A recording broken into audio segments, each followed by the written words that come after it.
Podcast is intended for mature audiences. The views and opinions expressed are those of the panelists and do not reflect in any way those of the podcast partners, sponsors, or affiliates. Enjoy. Hi, this is Michael Buffer, and you're listening to the voice of the people. Let's get ready for Boxing Voice.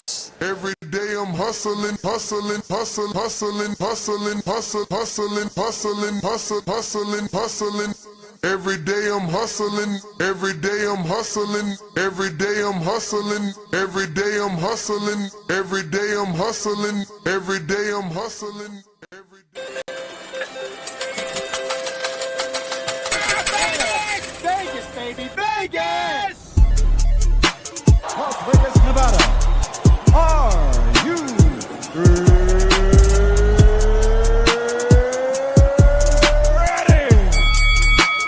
TheBoxingVoice.com. Welcome to Las Vegas, baby. We taking over. Ness Heyman. Mr. Vegas, you are Mr. Las Vegas. I get in every fucking shit. They want me there. TBV presents a ring walk with Danny. Ring Walk Danny. Daniel. Owen Bama, only in America. Because I fight for the people. I go for you and you and you. All them beautiful kids is here. We turn the TBV into the Hot 97 of boxing. Keep talking from Vegas. You already know if it's a big fight, I'm pulling up. Chicago, we in here. Man. From the cotton fields of Alabama to the casinos of Las Vegas. Mama, I made it. Rude boy! We up early, baby. The grind don't stop. Gilly the Kid ain't gonna be the only one around here doing big shit. You are now locked into the Boxing Voice live from Las Vegas with Nesta Gibbs and Ring Walk Danny. This message was brought to you by SDS Promotions. When you're in the trenches, it's cool to shoot them bullets. How you gonna defend yourself when them bullets coming back? Davis thought Santa Cruz was going to fall from his...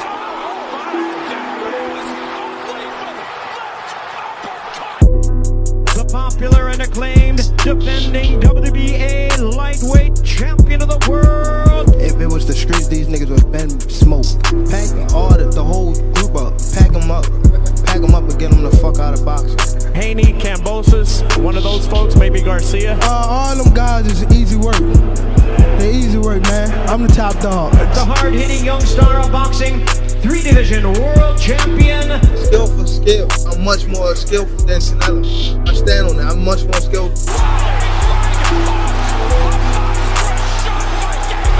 You and Cambosis, what happened, Tank? I'm whooping that ass. Tell him come see me. Tell him hold the belts. I whoop his ass for free. The defending world champion from Baltimore, Maryland. We from the city. You know what's happening, what's in the city. TheBoxingVoice.com. Gervonta Tank Davis. SDS Promotions. I remember walking in Mayweather jumped me sitting on the couch. I told him, bum ass fighter. He ain't say nothing, not one word. He got a fur on, it's 80 degrees. What up, what up, what up? Welcome back, ladies and gentlemen. Welcome back to another edition of the Boxing Voice Radio. I am expecting a very interesting show as some new news has broke and secret talks are being held between Tyson Fury and Deontay Wilder for a fourth fight all the way in London at Wembley Stadium. This is definitely a curveball we were not expecting whatsoever.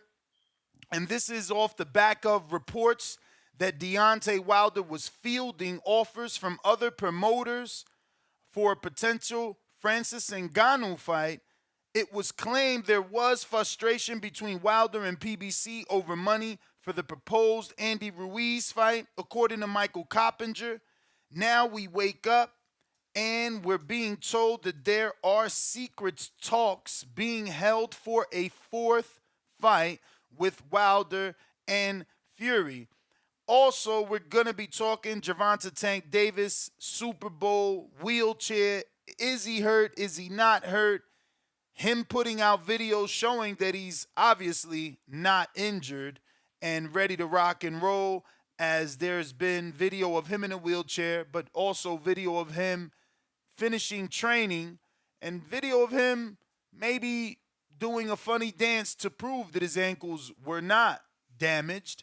But this is what we're going to be talking about. If you guys are interested, then you know the number to call is 415-569-5241.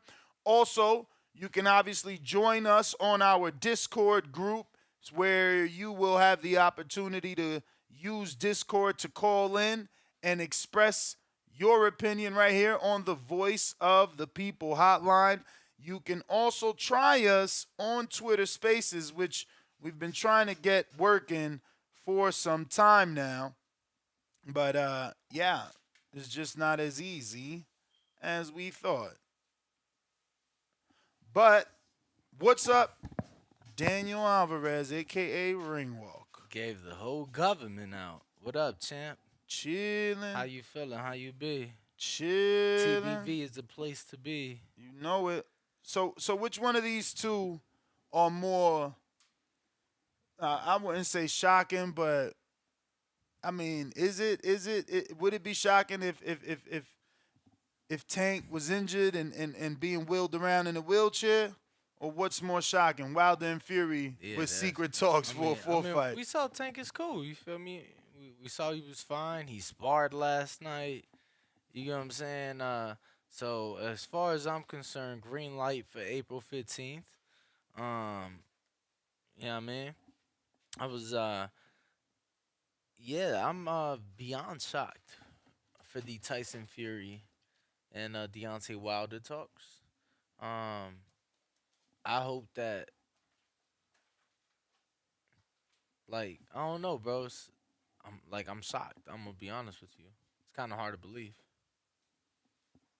Yeah, I mean, I laughed at it. Honestly speaking, I laughed like, oh, wow, this can't be serious.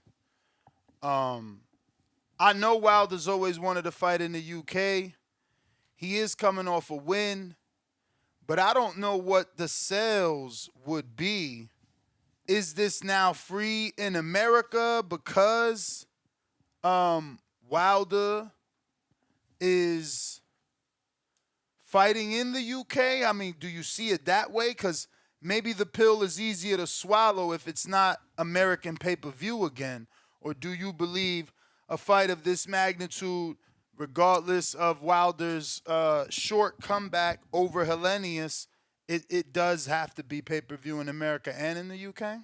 Yeah, I mean, I think that their purses that they bring and that what they've been getting makes it be pay-per-view both UK and USA. I think that the fight is bigger by a long shot in the UK. Now, the reports are that Fury's not happy with the Saudi offer for Usyk, and that's why there's been secret talks between the camps of Wilder and Fury for a possible, fight in Wembley with Fury. I'm just saying, how does the math make sense? Like, if you're getting Saudi money, how's the Wilder Fury a fourth time in your hometown more money?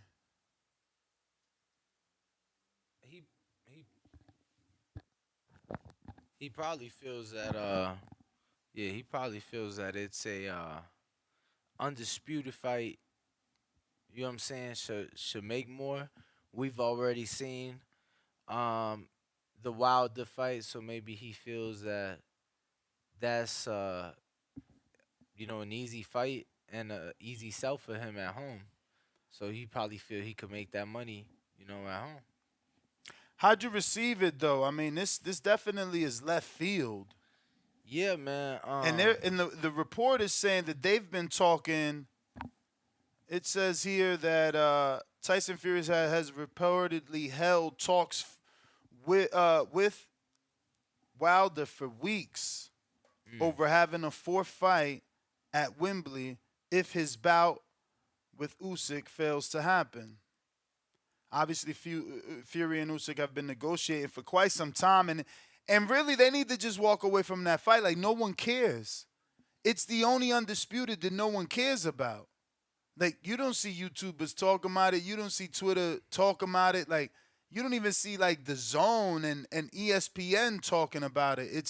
It's undisputed. No one cares about. I mean, they just did a whole segment on Max on Boxing, and it's on ESPN and ESPN Ringside on the holdup for negotiations for that fight. Well, about time.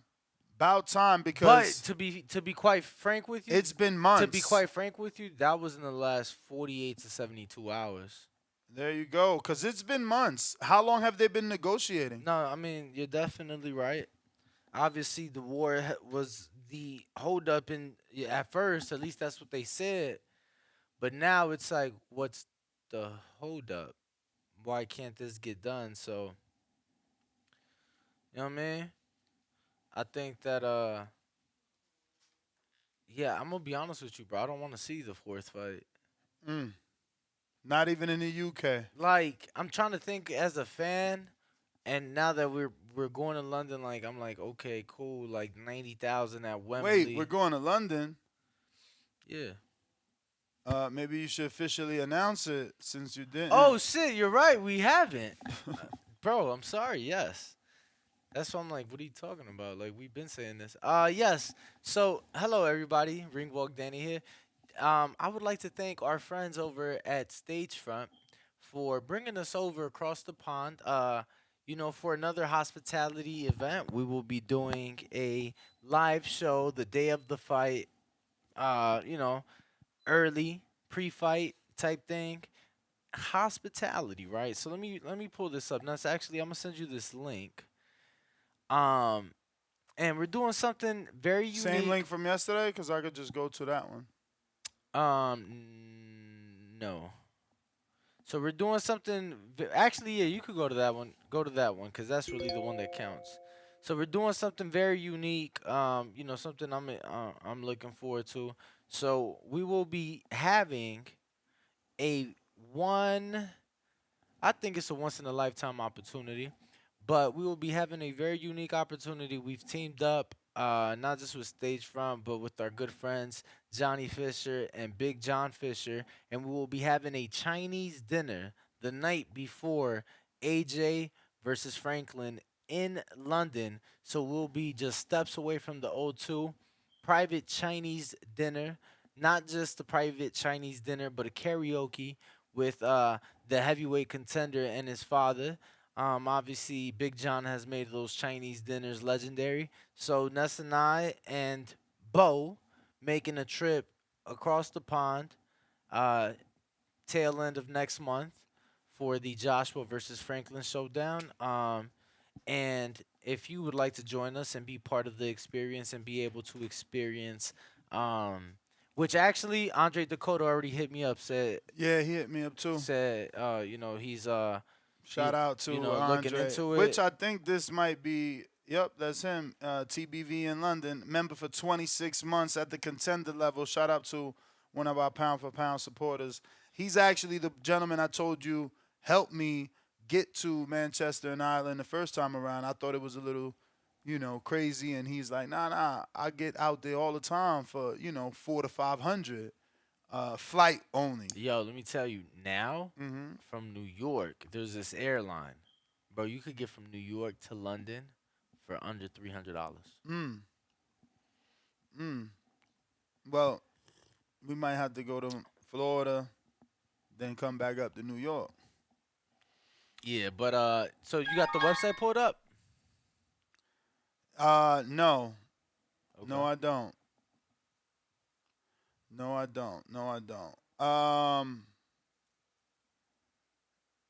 So the website from yesterday, you're saying? Yes, the website from yesterday. Because there is going to be a very limited amount of people that will be able to join us for this all-inclusive Chinese dinner. Your food, all your drinks, karaoke included. Obviously, this is part of a hospitality package for the AJ Franklin fight. So this is just a add-on bonus, right, with your TBV compadres, if you will.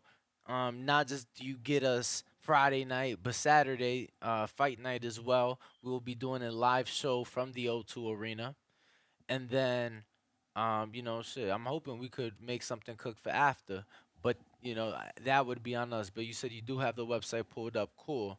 So let's screen share that to show people how they can get these stage front hospitality packages and be part of this once in a lifetime Chinese dinner. So keep scrolling down to the map, Ness, of the arena.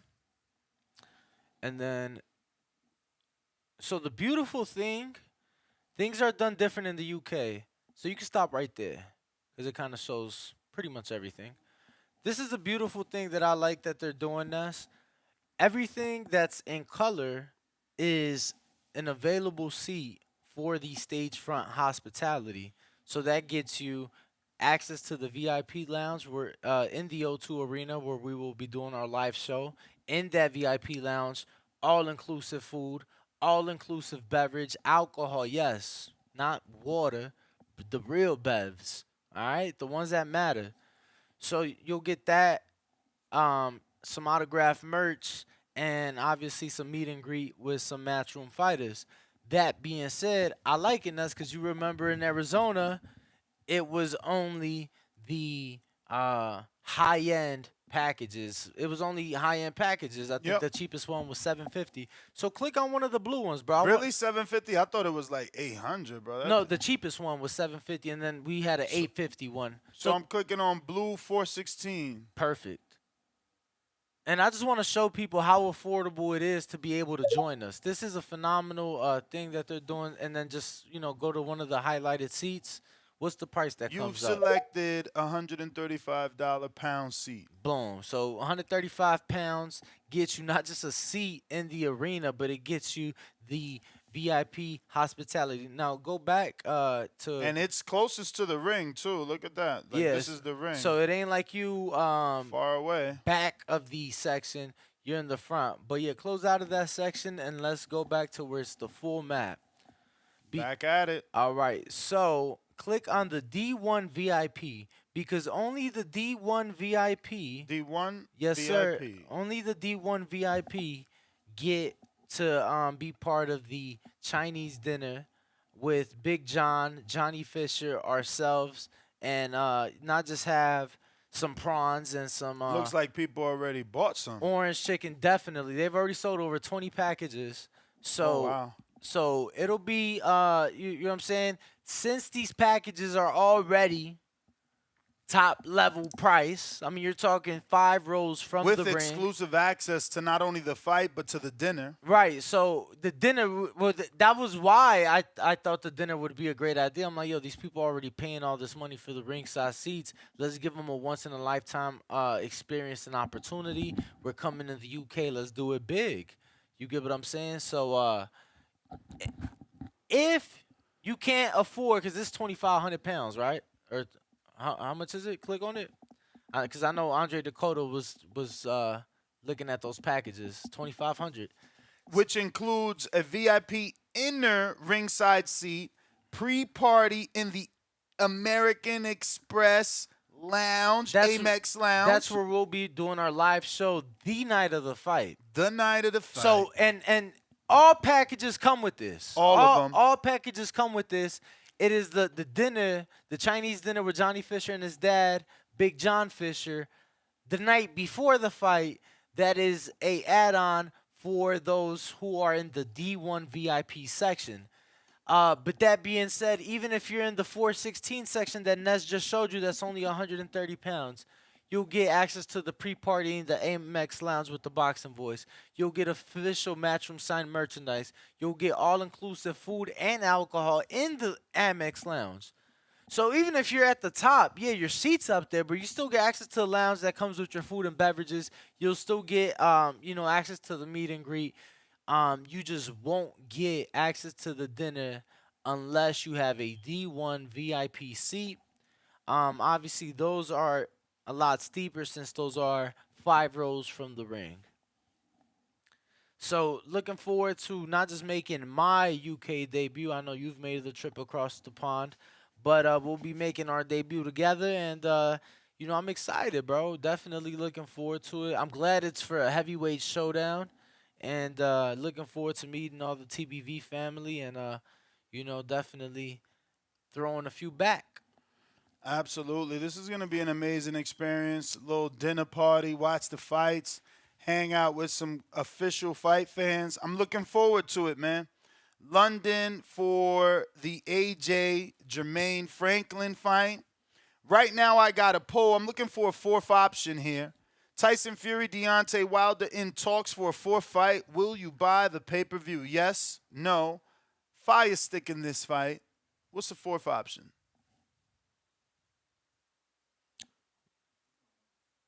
Are you buying the pay-per-view, you said, for Wilder Fury? Yes, no. Fire stick in this fight. We've already, like, please no. We've seen it 3 times. So that's a double no. Well, you're saying if you're gonna buy the pay-per-view, I'm saying don't make the fight at all. All right. We've got the poll out. We're open on Twitter for those that want to use Twitter to call in. And we do have our landline, the number 1-425-569-5241. Press 1 one time. You can also check us out on Discord, which is rocking and rolling. Shout out to Cashman P for the fresh tea. Appreciate you, champ. Keep doing your thing and grinding. If you haven't already hit that thumbs up button, go ahead and do so. That's going to help with the visibility of the show. That's going to help put this episode in the eyes of other boxing fans to see how they feel about a fourth fight with Fury and Wilder. He a hater. What? Cause that's our guy. I don't understand what you're saying. I'm saying, and then look, that's what I'm saying. He don't even give us love. That's crazy. I saw that this morning. Crazy. Our feed ain't what he like, bruh. You know? I mean, I'm sure you don't follow everybody. I sure don't. I sure fucking don't. You know, it's all about timeline and but what I you ain't want gonna, on it. Yeah, I ain't gonna lie. I do follow the people that's hot, though. Like, if you hot, you know what I'm saying? In my world, if you hot, I'm following you. You ain't hot in his world, bruh. We the hottest thing out since, you know what I mean? Speaking of hot, though, Tank's kind of, TMZ wheelchair shit has been hot in these streets. Before him proving his innocence, did you believe? Did I believe what? That he was hurt? You should send me that video of the TMZ thing. But yeah, I mean, did you? I guess there was a small part of me. Small part of me. And when you seen that, did you think, damn, this fight is off? Yeah, I mean, definitely a small part of me knew that if he's hurt, I actually got it here. There's a possibility. You got it? Obviously, I knew that if he's hurt, there's definitely that possibility. We don't get this fight, so yeah. And we're going to go ahead and screen share. This is TMZ. Tank, what happened? Why you in the real? Oh, there you go. Chrome Safari. We'll try and refresh, see if that's going to sound better. If not, you'll get no sound. Tank. So obviously this is a TMZ reporter asking Tank what happened. Tank's actually talking to him. This actually pissed Danny off because Tank's actually talking. As a reporter, yo, I'm not going back and forth with you. If he talking to me, I'm going to keep talking. You know what I'm saying? That's what I would have done.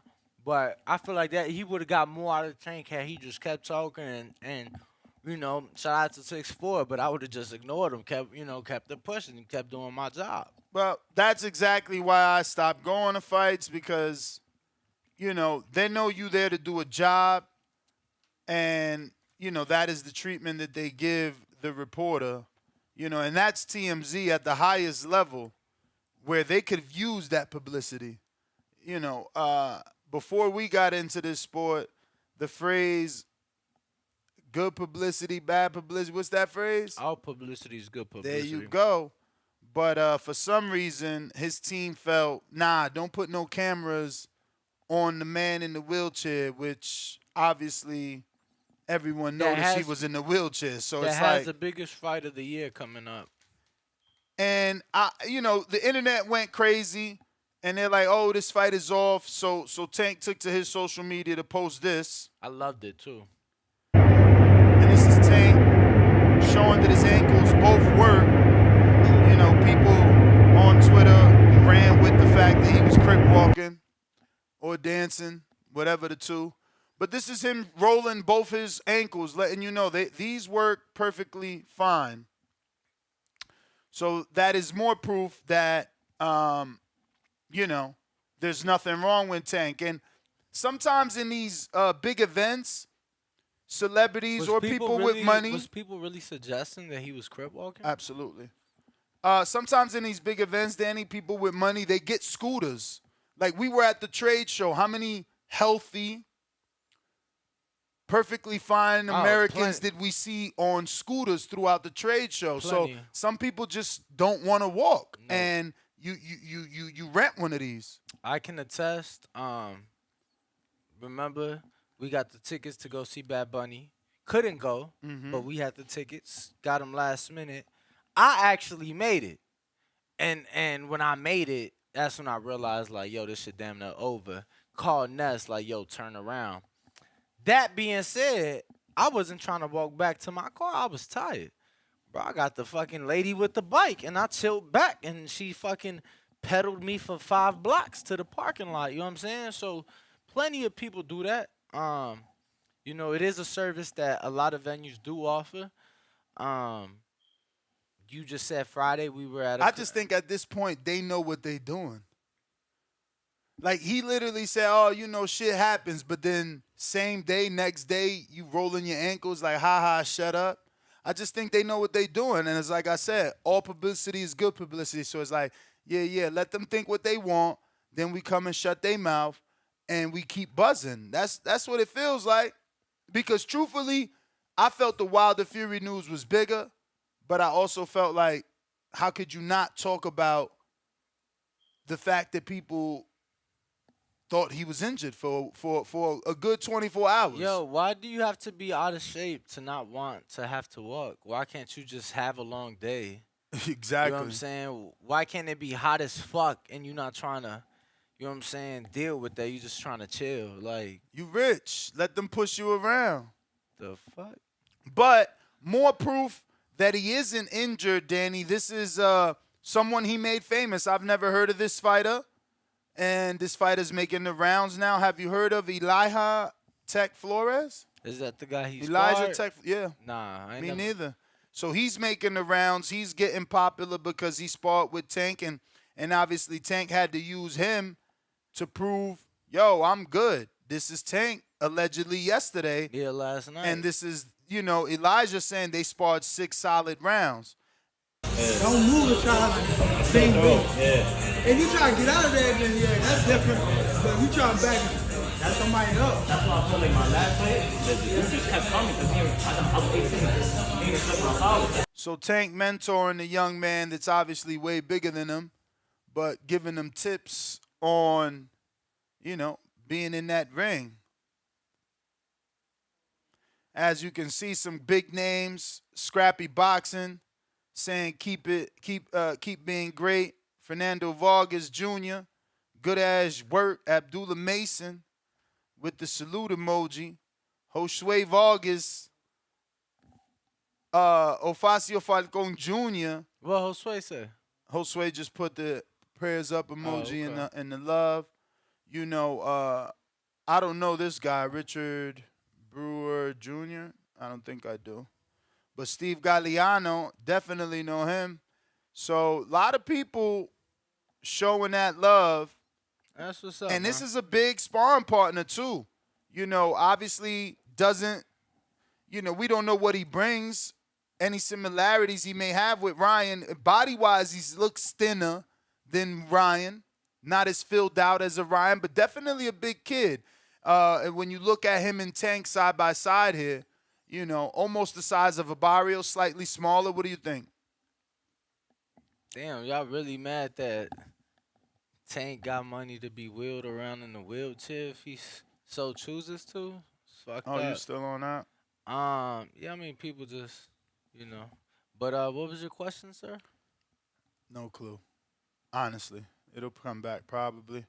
Something about Tank and the size of the sparring partner. You know, him not really being as big as Orion, but still big as fuck. Almost Yeah, slightly smaller than a Barrios. definitely strong. I would, bigger guy, stronger guy. So, yeah, I mean, look, still waiting on that They saying official an announcement. announcement what this week? Yeah, people. We didn't get the Showtime announcement either. Like Espinoza was on Chicken Talk saying after the Super Bowl.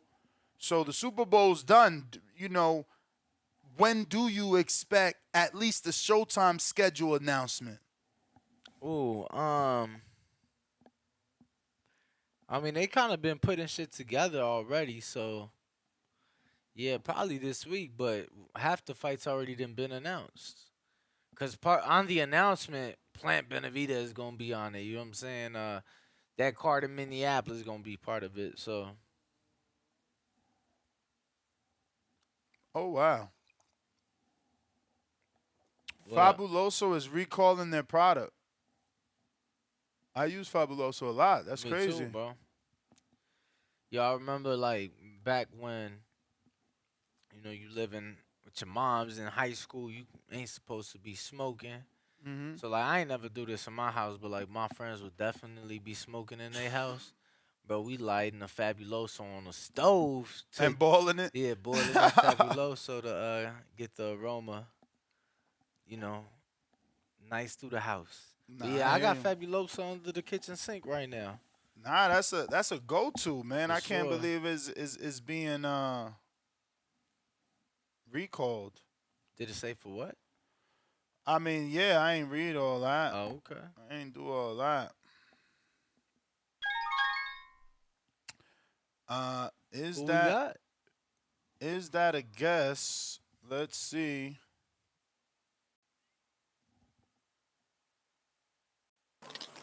Joshua, what's going on, brother? Hey, what's up, Naz and Danny, man? Appreciate you guys for having me. How are you? How are you?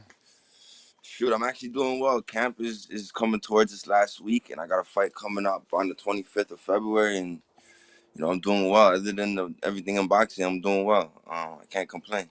So, where is this fight taking place? So I'm in Brampton currently. It'll be at the Brampton CA Center, and that'll be thrown by United Boxing. That's my promotional team, and I'll be having going for 8-0. I have my 8th fight of heading into like my full year in the pros, and I'm excited. Wait, heading into a full year in the pro and you already got 8 fights? Well, yeah, I did want to do a little bit more, but I heard I've been doing enough. Like I've been pretty active, so I'm 7-0 currently, 6 knockouts, and I'll be fighting in February. And then unlike my first year, I had a full lineup of fights for the whole year, and this year we're just taking it as it comes. So tell me a little bit about your promotional company because I'm already impressed to hear that you got 7 fights in 1 year. Well, United. I grew up around. Hopefully, you guys can hear me well. We Yes, hear I you sir. grew up with fine. United. Oh, perfect. I grew up with United. I was one of those little kids that you used to see running around the shows. Used to play hockey as a child for Brampton, and it's also in a huge facility, local. So a lot of kids grew up in there. And growing up, I never thought I would be a boxer, but at one point I changed and chose the path of the warrior. And I'm all into the family business. I grew up in a family household of fighters. I grew up in the gym, and basically at this point, United was closest to me. I could trust, and I knew they had the best interest in me. So I signed a two year deal with them. I can opt out in my 3rd year. But as far as they said they would be able to give me as much fights as I needed, and I was really open to that. And it seems like they've been doing that. I'm assuming you've been happy with the way they've been able to move you.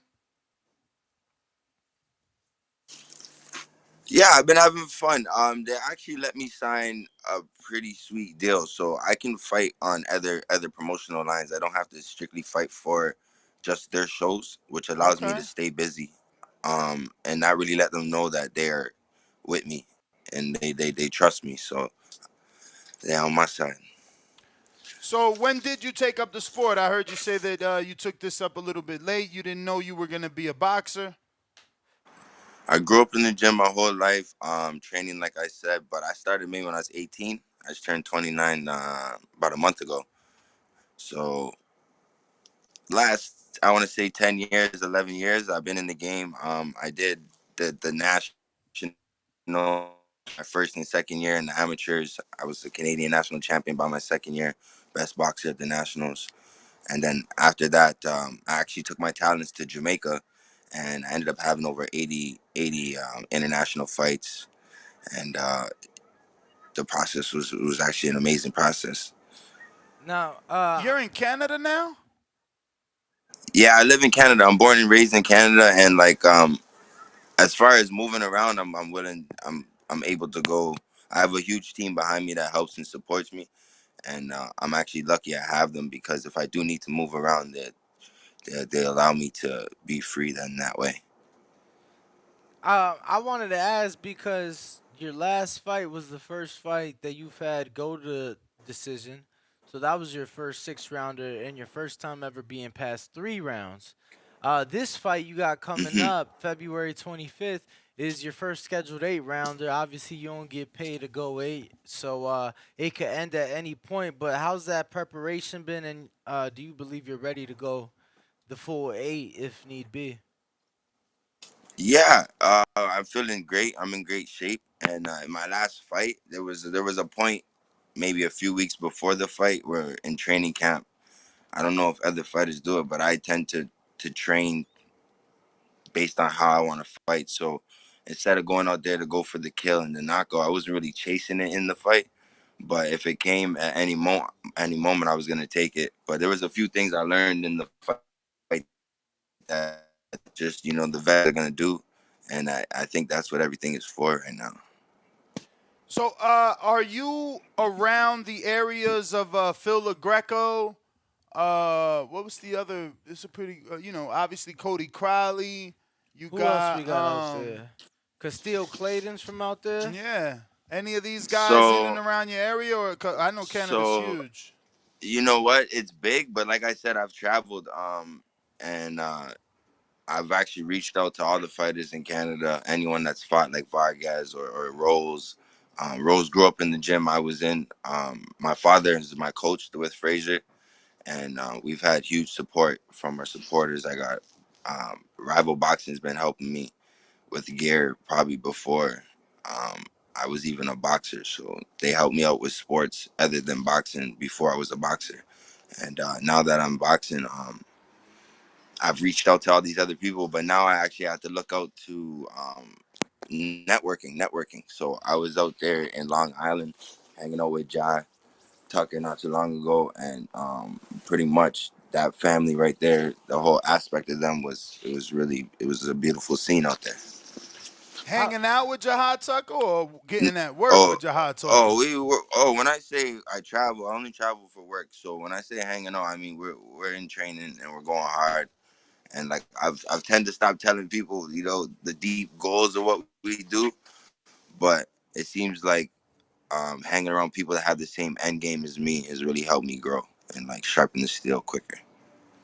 So, any plans on making a U.S. debut, or are you looking to continue to build yourself in Canada and force the fights to your side of town? Because we've seen guys like John Pascal and Adonis Stevenson, Lucian Bute become very big Yes. in Canada and force Americans and other people to their country for defenses and fights. So I was always told I had to go out to someone. It's always nicer to go to someone's home and beat them in their home. I would love to be able to bring the titles back to my home city, but it's Brampton. It's in Ontario, and the rules are a little bit different. So we do same day weigh-ins, and I love Oh the rules. I'm wow, used to them.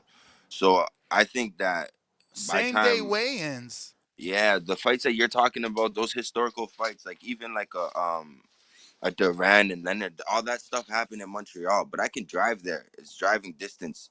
I won't drive there no more. I'll take a little But flight. but But why in Brampton is it same day weigh-ins? so as the fighter, I never try to jump into it too much. But now I hear a lot of fighters talking about it. So I think we're gonna try to get together as a collective and try to see if we can get it more generalized to like other to like our neighbors as far as Montreal, where that's where the belts are. That's where all the champions tend to come, and that's where they stay. So I can go there and get in work, but it's a weird thing. It doesn't seem like everyone wants to just get in the ring and spar with anyone no more. I don't know what it is, but So are you I've been guys like under a different sort of um, sanctioning body in Brampton? I'm just shocked as to why it would be same day. I don't think I've ever heard professional same day weigh-ins until they changed it. I don't know anyone just still yeah. doing it. So it's I might be Yeah. one of the few people who are still doing it. We used to have Ken Kanashi, and now we have a new commissioner who's actually willing to get the fights out there. And now that I'm a boxer and I'm in it and I see it happening and I'm like, I'm asking the questions, I can kind of get some answers. But it seems like the rules haven't been changed from the older rules that were set or like even redone in a while. So, but So we so let me we've been having a ask, lot of fights. if you were fighting under traditional rules, would you still be a junior welterweight? Excuse So me, I would, excuse me, I went, excuse me, junior I, middleweight? you mean, yeah, yeah.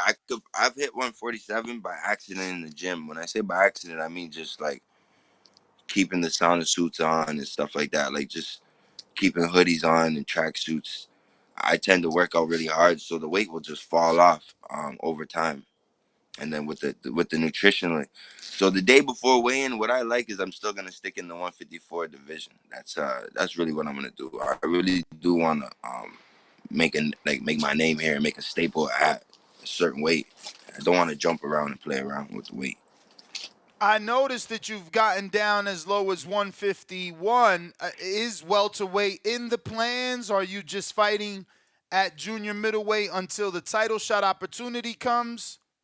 I think actually my promoter would love me to go to 147, but I've had that talk with him and I told him where I would love to make my stand and make my legacy But or leave it again, there. if you were doing next day weigh-ins,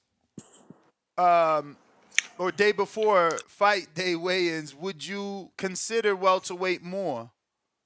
I think if I would have done it more in my career, I would be highly open. I'm open to it, but as I'm seeing, even some guys in the 54 division are small, and then I'm looking at the taller guys in the 147 division. They're looking really skinny. So I would love, I love the competition I have at the 54 division.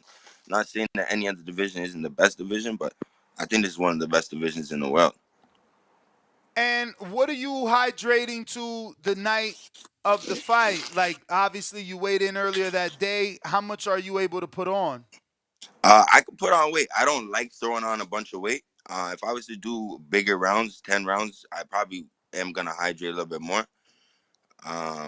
Heading into the 12 round, period of my life, I would hydrate a little bit more, but I'm not hydrating back up.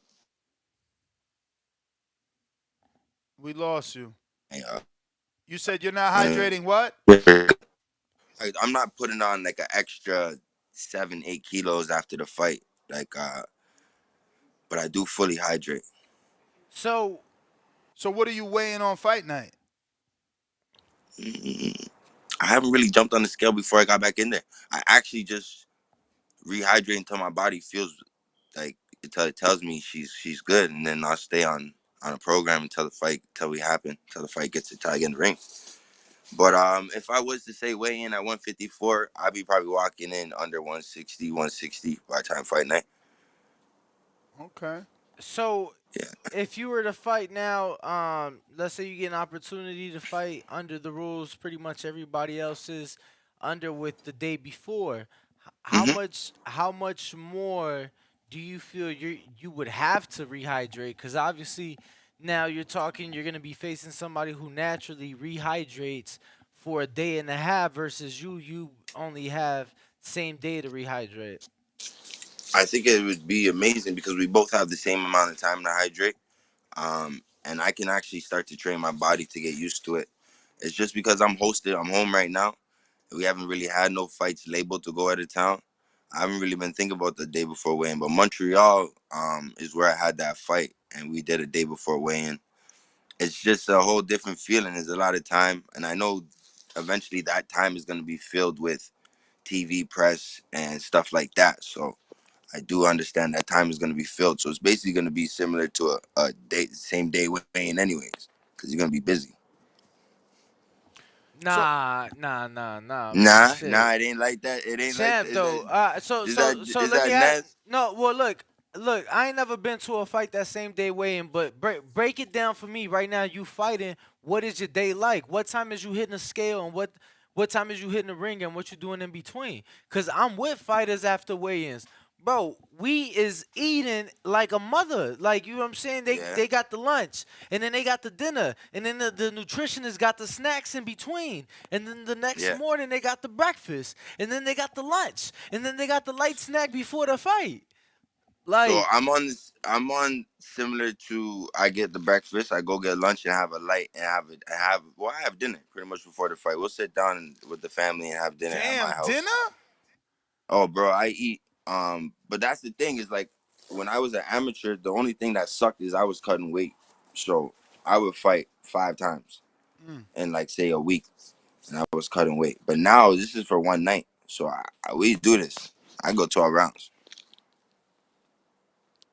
I'm excited for you. I mean, I can't believe you've gotten that many fights. You know, you got to stay there, keep doing your thing, because this guy's giving you the development that you need.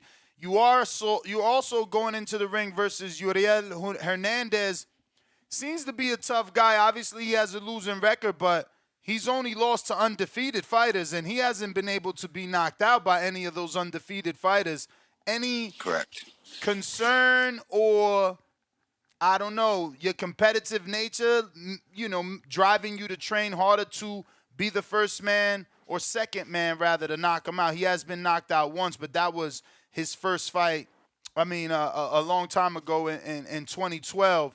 Other than that, he's been able to hang with these undefeated prospects fairly well and take them the decision, which obviously is a concern for me since you've never gone 8 rounds, and this will only be, you only had one 8-rounder and you're jumping now, you only had one 6-rounder and you're jumping up to 8 round. I mean, I'm fucking up. You had No, one 8-rounder. you got it right.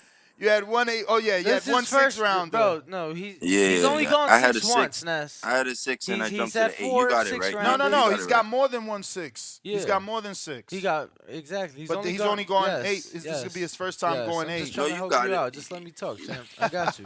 Jesus. No, you guys got it right. No, for sure. It don't really make me feel any type of way, but it did excite me to know that he hasn't been really stopped by these undefeated guys. It did make me want to try to be that one. It does push you in the gym months ahead for sure.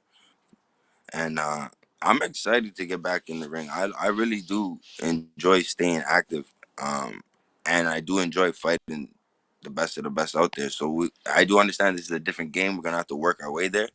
And I'm willing to travel. My team is with me. I have a huge support system with, from, like I said, Rival Boxing. I have good family members. Joey, my father, with Frazier, my coach.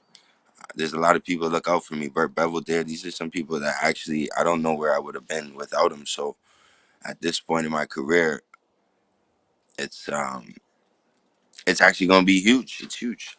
The fact that he hasn't been stopped by these guys, it doesn't really, no, it does, because I'm preparing to do to basically put the game plan in place. So. Well, we got a few questions from the people. Looks like Adrian Rowan in Wisconsin sends the first one, asking, how long was your training camp for this fight? And were there any struggles making the weight, or was it more just sharpening your skill set and putting gas in the tank? Big shout out to Wisconsin, man. And, that's a good question. We still have a week out. And like I said, I'm still eating good.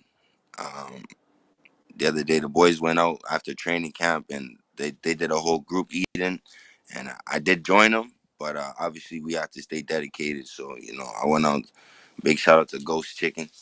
Went out and got some good food, and I've been training, man. I've been in the gym. We did an 8-week camp, and we're heading towards our last, I want to say, 12 days. The last couple weeks, little wrap up. So as far as licensing and stuff like that to get the MRIs, sometimes that could be timely manner. You got to keep all that stuff on time to make sure the fight can happen. Because if some of those things could be at a date, that stuff is outside of the ring. So I guess that stuff is sometimes, because it's not in the ring, it's a little mental. You got to get it done. For sure. Champ, I gotta ask you, long time ago and obviously now, shit, I mean, you guys in different weight classes, but is there any interest in avenging that knockout defeat in the amateurs to Castillo Clayton? So there's been I won't lie to you. I don't even know what a black ball is, but so I fought for Team Canada. I ended up going to Jamaica really quick, and it was because I was a gold medalist. I never made it to any of the 4-year events. And it seemed like they were sending bronze medalists over me. I did never fight Castillo Clayton. My family's from Nova Scotia, and we don't live far from where the Claytons grew up. And there's a huge history out there. And Castillo's at 147. He's a bit smaller. The only time I've met Castillo was when I was centralized for Team Canada in Montreal. So, and I never got to spar with him, not a day. So, okay, cool.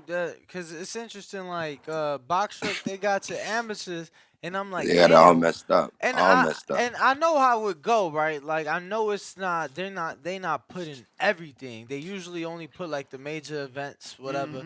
But I'm like, damn, he ain't fight from 2010 to 2015 and not one major Canadian event. So I found that interesting because it's like, damn, how you go from 2010 to 2015 with nothing.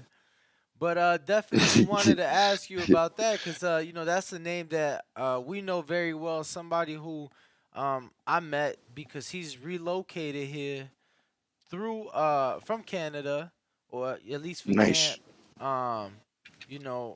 Damn, what's my God? There's one of the Eric? trainers. Yeah, Coach Eric. He came from Canada. He moved his entire gym from Canada out here. So, he's doing Wow. his he's doing his thing out here.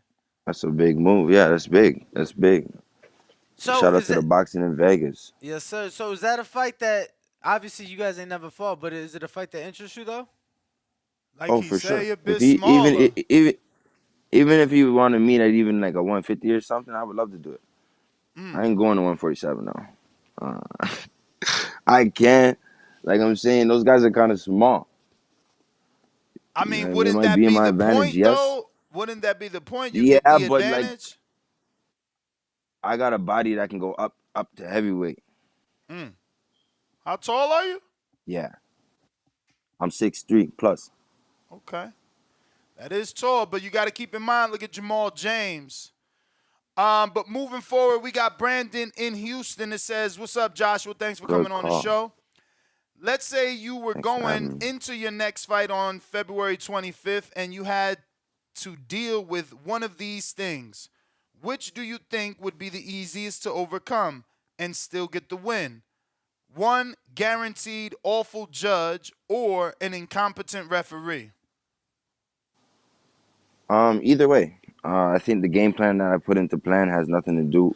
The judge is only there to keep us protected, and then the people on the outside of the ring. If you do a highly classical thing, I mean, if you outclass, like they say, well, like I want to go into people's backyard and take their belts from them, so you can't just do a split decision. You got to go and take what's yours. So I think on this weekend I'm gonna take what's mine, and I can't wait to start leaving my hometown and going out there for these small titles, big titles, for every fight I need.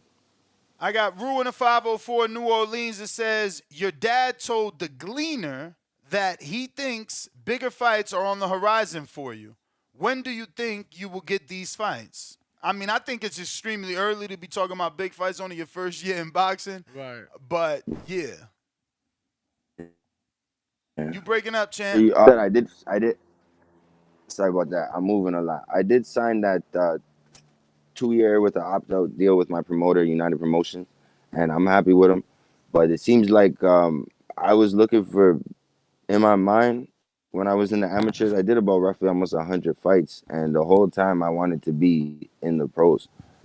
Like the whole time I wanted to be here. So now that I'm here, I think I am gonna enjoy the process a lot more than rushing it as I did through the amateurs.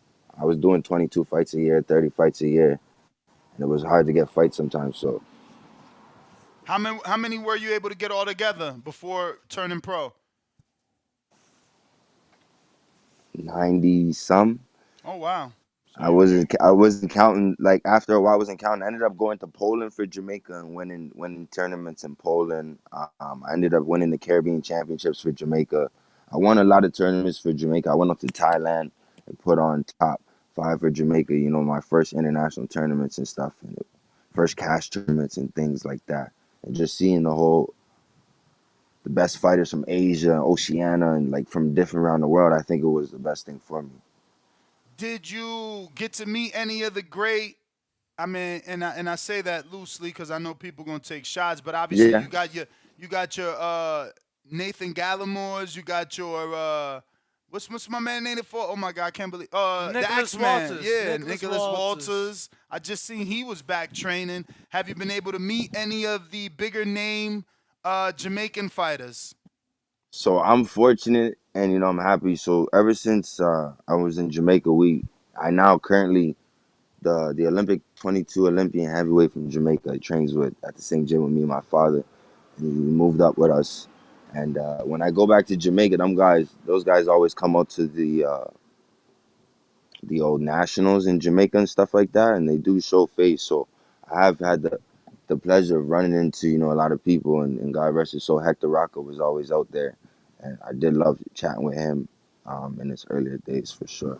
And like some of the Jamaican legends, Axeman, Gardner. Yes, I've actually had the chance to meet him. I would love to get in the ring with him, just to because you get to learn stuff from people, and yeah, yeah, no, they're amazing people. I got Lids Low in Decatur, Georgia that says, "What it do, champ? Do you have your eyes on any particular person at 154, or can anyone get it?" My audience is rushing you. They don't understand prospect right now, but feel free to answer. And the funny thing is, I have a team behind me that helps me not make those quick steps myself because I guess if I was, I don't even read the contracts that come in. I look at the round and I look at the weight and I go back to training. So as far as looking at names and stuff, I think every man can get it. And at this point, it's a stepping stone to the top because I know back in the day they used to do certain amount of fights to get ranked and whatever. But I'm willing to spend some time. I got about 9 years in the game, so I'll be here. Absolutely, man. And we know Cody Crowley well, and he believes he's a draw in Canada, but he's been fighting in America as he got with PBC. What is your goal? Again, do you believe you can be like a Boutte and John Pascal and Adonis and bring people to you, or would you prefer to come to America and fight in one of the meccas of boxing? Um, Most definitely, I would love to travel the world. I've never been to England, but most definitely, America is where the best boxers, as far as I seen traveling, and like historically, um, they've got they've got some numbers and they got a lot of like I want to say a lot of opportunities out there.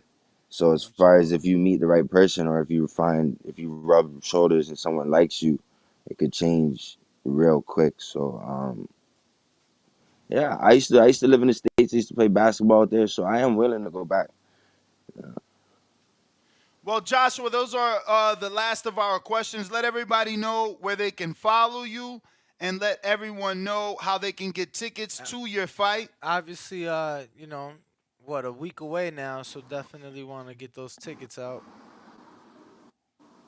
Thank you, man. Hey, big shout out to the Boxing Voice and Nez and Danny, man. Thank you for this opportunity. Once again, people, my name is Joshua Frazier. You can reach me at joshuafrazier.com. Social medias, you can search my name at Joshua Frazier or J Frazier Boxing. And basically, tickets are on sale at Ticketmaster.ca. Go to tickets, search United Boxing, and put in that unlock fighter code Frazier. Use my last name. And I really do appreciate you guys for this moment and this opportunity to just learn and just get better. This is like my first of a handful of interviews, and I can't wait until we become a household. So thank you guys for the opportunity.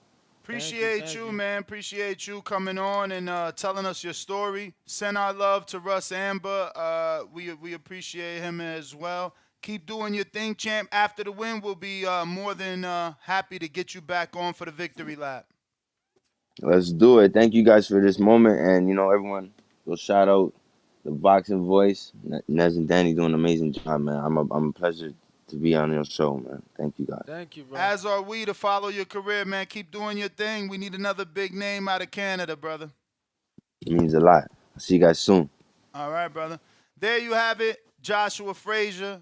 He's going to be doing battle February 25th. Big, little, small. We interview them all. Yes, sir. Make sure to reach out to us if you have a prospect that you believe needs to shine. Boxing brings us together. I seen someone by the name of McDonald say, oh, wow, I watched this guy fight twice live in Canada. So, always a pleasure to have these young prospects on and put people on them and see who already knows them. But for anyone that wanted to ask Joshua a question, the link was pinned on our live chat. It is best for you to be a Patreon to ask anybody that we have a question that we have as a guest a question. Right now we have a poll with over 460 votes. Tyson Fury, Deontay Wilder in talks for a 4th fight. Will you buy the pay-per-view? 40%, Danny. What do you think they said? Don't look.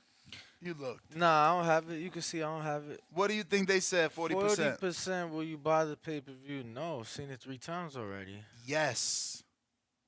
26% no. 14% and fire sticking it. 20% please no, we seen it 3 times. 40% is huge.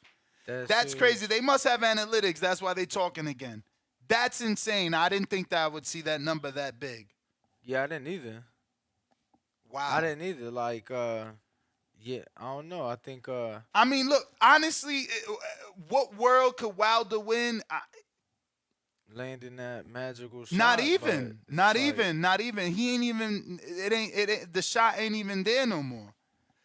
Bro, that shot in the third fight. That shot always there. No. He dropped him in the third fight, bro. But he takes it, bro. No shot was cleaner. Listen, no shot was cleaner than the last fight, where his body fucking rippled like the ocean with the right hand. Like, bro, the fat in his forehead rippled and it went through his chest to the shoulder. Bro, that shit was insane. And Fury still got up. Listen, some dudes you just can't knock out. You just can't knock out. And his recovery time is insane. For Wilder to get him out of there, it will have to be accumulation. And he's going to have to work on the tank. It's got to be tank. So he got to put in that road work. It got to be, like, he got to land that. Let me just finish. He got to land that right hand. Fury got to get up. He got to jump right on him. And the ref, there's no other way. But Fury legs is too good. He knows how to clinch. I don't see it. I don't see it. That's a tough one. Yeah. But go ahead. I'm going to be honest with you. Can never count Wilder out with that shot, but it's just like, bro, I ain't going to lie. It's like I just feel like he got your number. He could take the shot. Feel like he just knows how to beat Wilder at this point.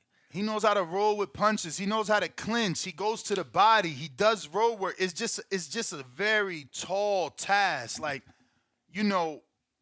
Wilder would need to really work on that tank. You got to work. Maybe he got to come out here. High elevation. Do the mountain. So that when he comes down, because did I love everything I seen in the first 2 rounds of the third fight? Yeah, but all this head movement, he got tired. It was too much. He needs to do all that at a calmer pace, not have the anxiety get to him. and them punches got to count. The one thing that Fury won't have in a potential fourth fight is the Vegas training camp anymore. Because he can't get in the States. You Is know, that still official? Well, I don't know about his status on that, and I know that he sold his home in Henderson. So you know what I'm saying? All his belongings in said home were shipped back to him. You know what I'm saying? But yeah, I mean, from my understanding, that's why the home was sold. Because it's like, I can't get back to my American house. You know what I'm saying? Get rid of it. That being said, I took a lot of respect to Fury seeing him in that training camp for the third Wilder fight. And when we talk about that level of work, He'll still have Sugar, though. Sugar's gone over there. And they always get good sparring partners over there. Yeah. He's run hella miles in Marbella. bro, they used to have that gym, word is born, 110 degrees inside. Like, that gym used to be something unbearable. I mean, I don't think that those conditions can't be replicated. I think that they can. You know, Fury's rich enough to fly Frank out there and all the sparring partners and make Frank, you know, the gym guy and set everything up the way he's used to in Vegas. Yeah, if they want, if he wants, if they want, he's rich enough. It's definitely gonna be way more expensive than being in Vegas. Like, the thing was, being in Vegas. Yeah, because in Vegas you get free sparring. You get free sparring. You get the work here. I don't know. You know, CYP, I see what you're saying, but it's nowhere near the same. He's like, you guys pay for Canelo fights, knowing he's gonna win. It won't be competitive. But for Wilder, you have standards.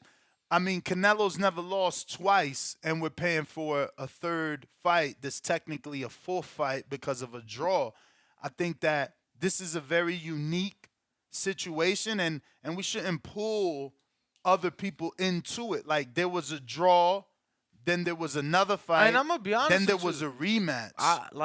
I'm honestly cool with this. I just want to see. I gotta see something else. It can't be just Hellenius.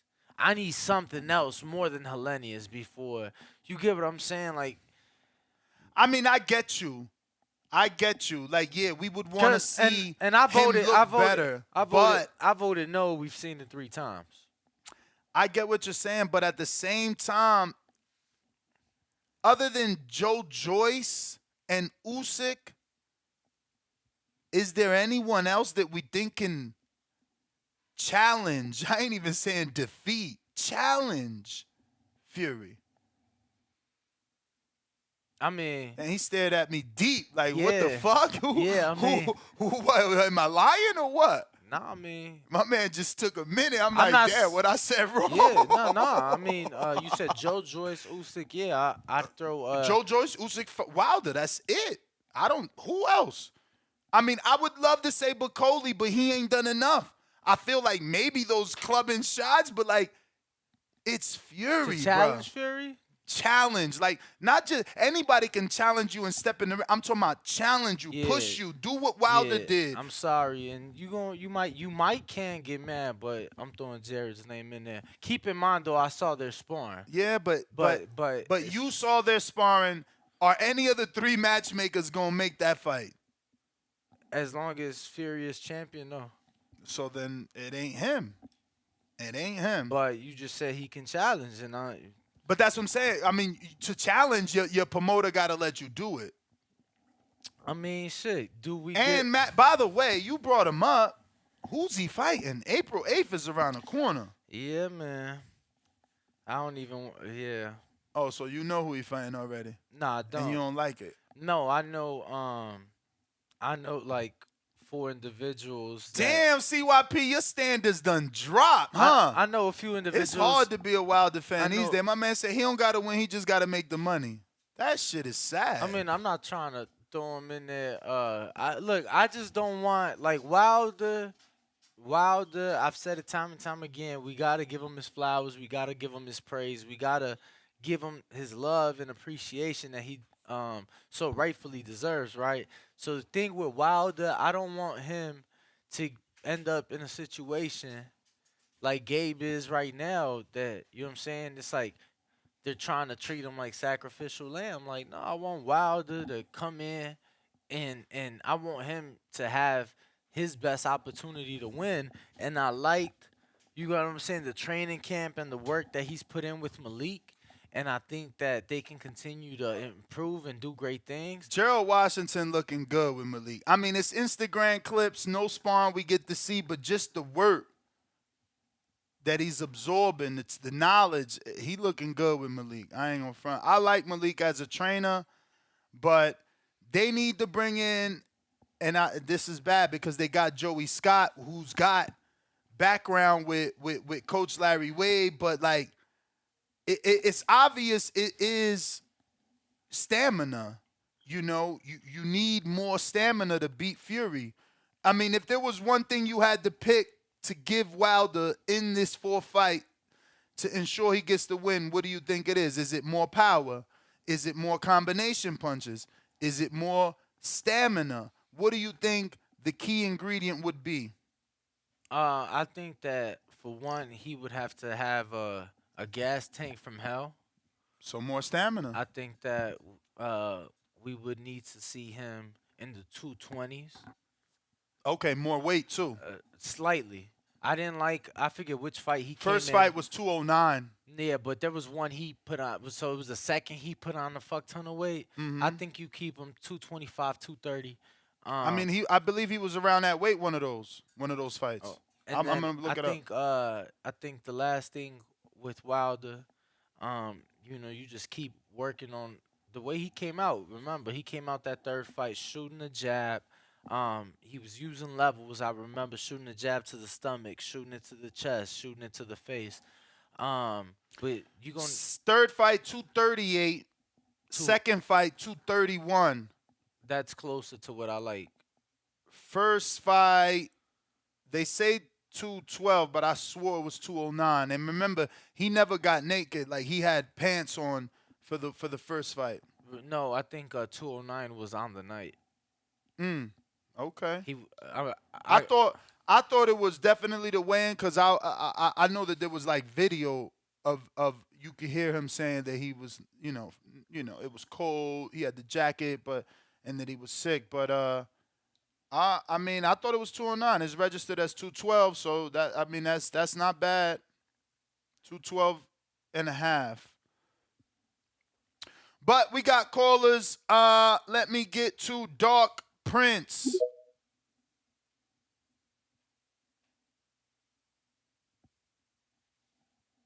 Dark Prince on Twitter. Are you there?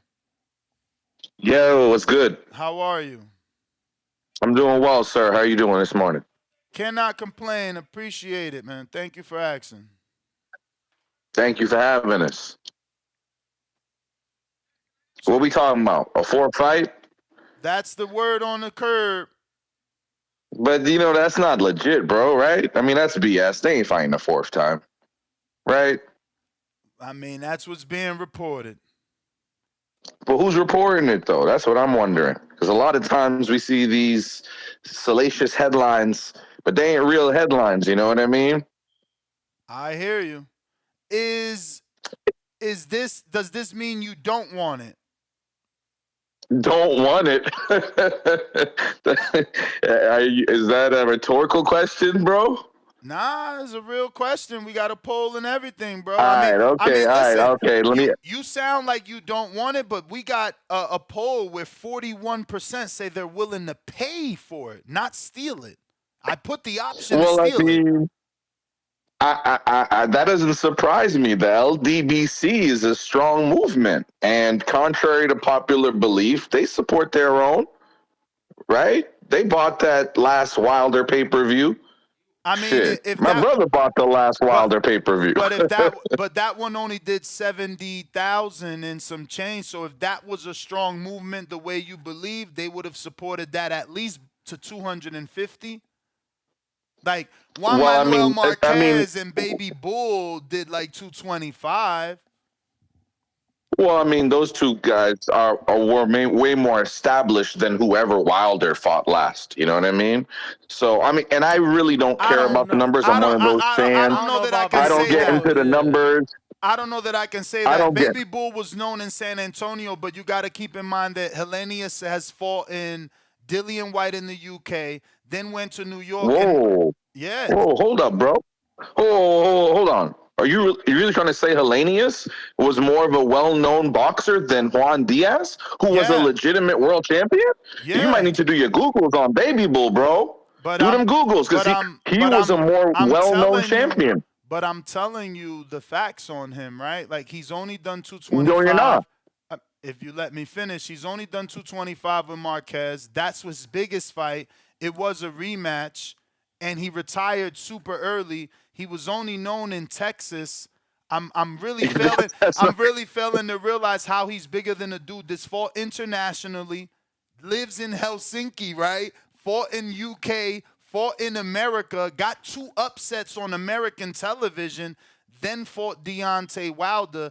Not to mention, Hellenius probably fought, what's that dude? Maurice Vach as well. I mean, I don't know. Baby Bull doesn't have the resume. He doesn't have the resume. Come on, bro. What's Baby Bull? To give him international exposure? Like, what are we talking about?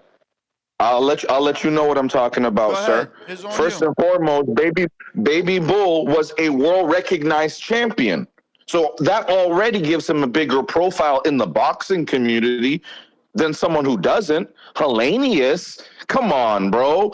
I mean, we already saw Hellenius' ceiling before Wilder put him out on a stretcher and won. We knew he was going to go out. We didn't know he was going to go out like that. But come on, to compare his profile to Baby Bull. Not true, though? You said we saw his ceiling. Is what not true? I'm sorry. You said we saw his Go ceiling. ahead. You said we saw his ceiling. So my counter to that is, wouldn't his ceiling at the time, wouldn't that have been going 12 with Dillian? Then he busts through that ceiling by getting 2 upset wins. Well, again, I'm not going to sit here and speak for everybody. I can only speak for myself, right? If we're being factual and actual. And I had Hellenius going out in maybe 4. Maybe 4. Again, him going out in 1, no one expected. But again, my whole point is we can't try to say Baby Bull had more notoriety, more recognized in the boxing community champion than Hellenius. I mean, I'll put it to you this way, right? You're saying Baby Bull was big where? In Texas. In Texas, okay.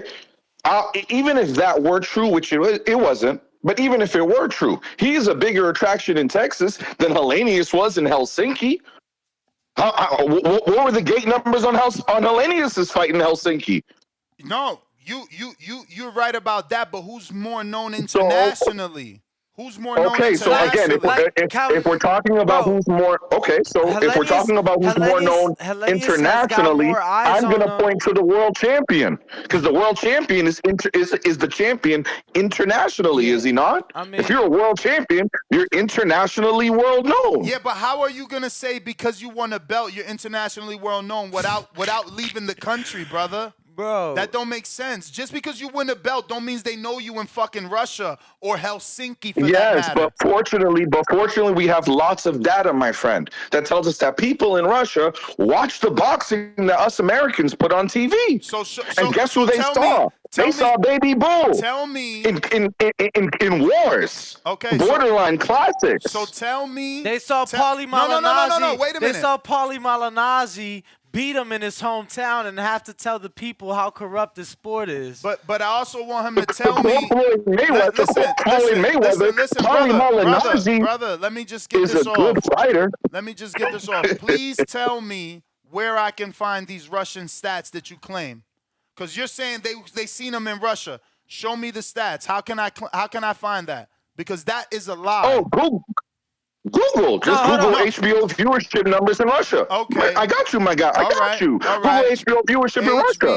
I mean, I'm not one of these guys. I'm not going to sit here and say I'm one of these guys that has all the research and the numbers sitting right under my ass and I'm keeping it warm, ready to throw out on Twitter wars. That's not me. I just like to watch the fights and talk about boxing with guys who like to talk about boxing. My whole original point was we kind of deferred from the original point. The original point is friend, Fury, right? Friend, we cannot move on because you spewed a lot of of information that you claim is true. So now it's our turn. Go ahead. Okay, Danny. so I just want to be clear. The only information I'm spewing is that Juan Diaz is a more well-known figure in the boxing community and more highly regarded figure in the boxing community than Hellenius. That's the only figure I want to dispute right now. And you said the Russian numbers. Actually, what we're disputing is that you said he's more internationally known because he's a world champion. So look, what I've done,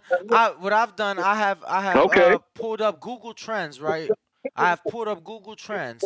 This Google Trends. Exactly. Yes, Google this is Trends. a worldwide on all platforms, YouTube, Google, anything where you search somebody's name. This shit's been around since 2004. So since 2004, Adam. Is it in Russia? Worldwide, my friend. But are you sure it's in Russia though, fam? Because Russia has different limitations to what the people can do on the internet. Well, you send us the Russian numbers then. How about that? Because you got it, so you send us the Russian numbers. But like I said, fam, I'm not trying to hang my hat on Russian numbers because that's not what I'm trying to argue. The bigger point, because I'm trying to tell you that Robert Hellenius has been searched worldwide in the history of Google worldwide since 2004, 3 times more than Juan Diaz. That means people on their phone. That means people on their phone is putting in that name more. You get what I'm saying? This is worldwide. Worldwide. But it's not in Russia though. You see what I'm saying? All you have to do is let these clowns talk, and then you see the holes in their argument. Who's next? I gotta go. How this dude is gonna say Russia? Juan Diaz is from Texas with Mexican descent. Juan Manuel Marquez is Mexican from Mexico, but he wants the numbers from Russia. And then when we Google it, he says, well, Russian people are not capable of using the internet like us. So basically, you're bringing up a point that has no fucking ceiling or floor. You're just pushing the goalposts back.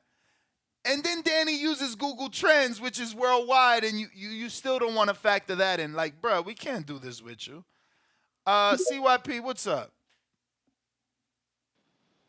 Yo, you know the crazy thing is, he's barely like a narrow margin in his home country of the United States.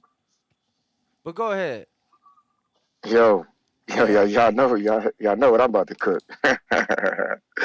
I'm about to cook some of the Louisiana gumbo. Shout out to my man Jeremiah Phillips on YouTube. He's funny as hell. But listen, I find it funny, yo. I find it funny. And y'all know if I say I find something funny, I'm about to find something funny. We complain about pay-per-view buys. That's cool. But you can't complain about opponents at the same time. You got to pick one. You either care about the buys or you care about the opponent. Because both rarely happens, right? You barely get a great opponent and great buys. Let's just cut that Canelo versus Triple G1. That shit is very hard to get 2 great opponents and great numbers. Now, if let's just say Tank fought a no-name, his next fight, and did $500K. Some people are going to be happy as hell about that $500K, but most of y'all are going to say, Tank fighting a nobody.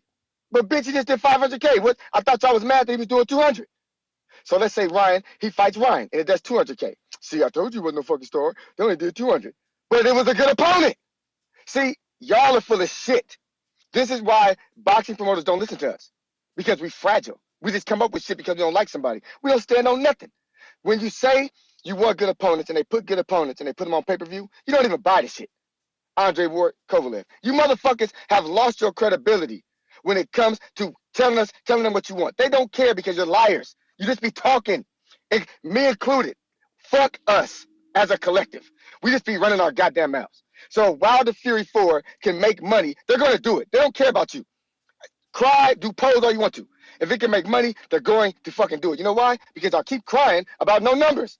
So they're going to give you a fight that's going to do numbers. And you still going to cry? Which one is it? Which one is it? Do you want numbers? Do you want Earl Spence versus Bud to do great numbers? Or do you just want the fight? Because I can guarantee some of you fuckers, if that fight do 100K, 200K, you bitches going to come back here complaining about the numbers. But I thought you just wanted to fight. Make your mind up, you motherfuckers. Y'all are insane.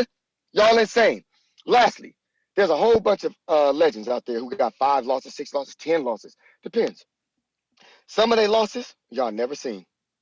They fought a nobody and lost. It wasn't on pay-per-view when they lost. They lost to somebody that y'all had never fucking heard of. It was embarrassing. You didn't even see the fight. But if Wilder fights Fury and loses again, that's so dramatic to you. That's gonna break your fucking heart. You're gonna be so goddamn mad. Like you can name all 5 of Ali's losses right now. Go ahead, name them. You can't. You have to Google it. But when you look at Wilder's career, you say, damn, this motherfucker lost 2 times, 3 times to one dude. You remember all of them because you saw them all. That's how you know he's a legendary fighter, because you've seen all his fights, wins or losses. Some of them losses from your favorite fighters you've never even seen. How many of y'all seen them Pacquiao early losses? You didn't. How many of y'all have seen them? You don't. That's the difference. Y'all all are fucking talk. And I'm always here to put the new sheriff in town. Y'all Barney Fifes.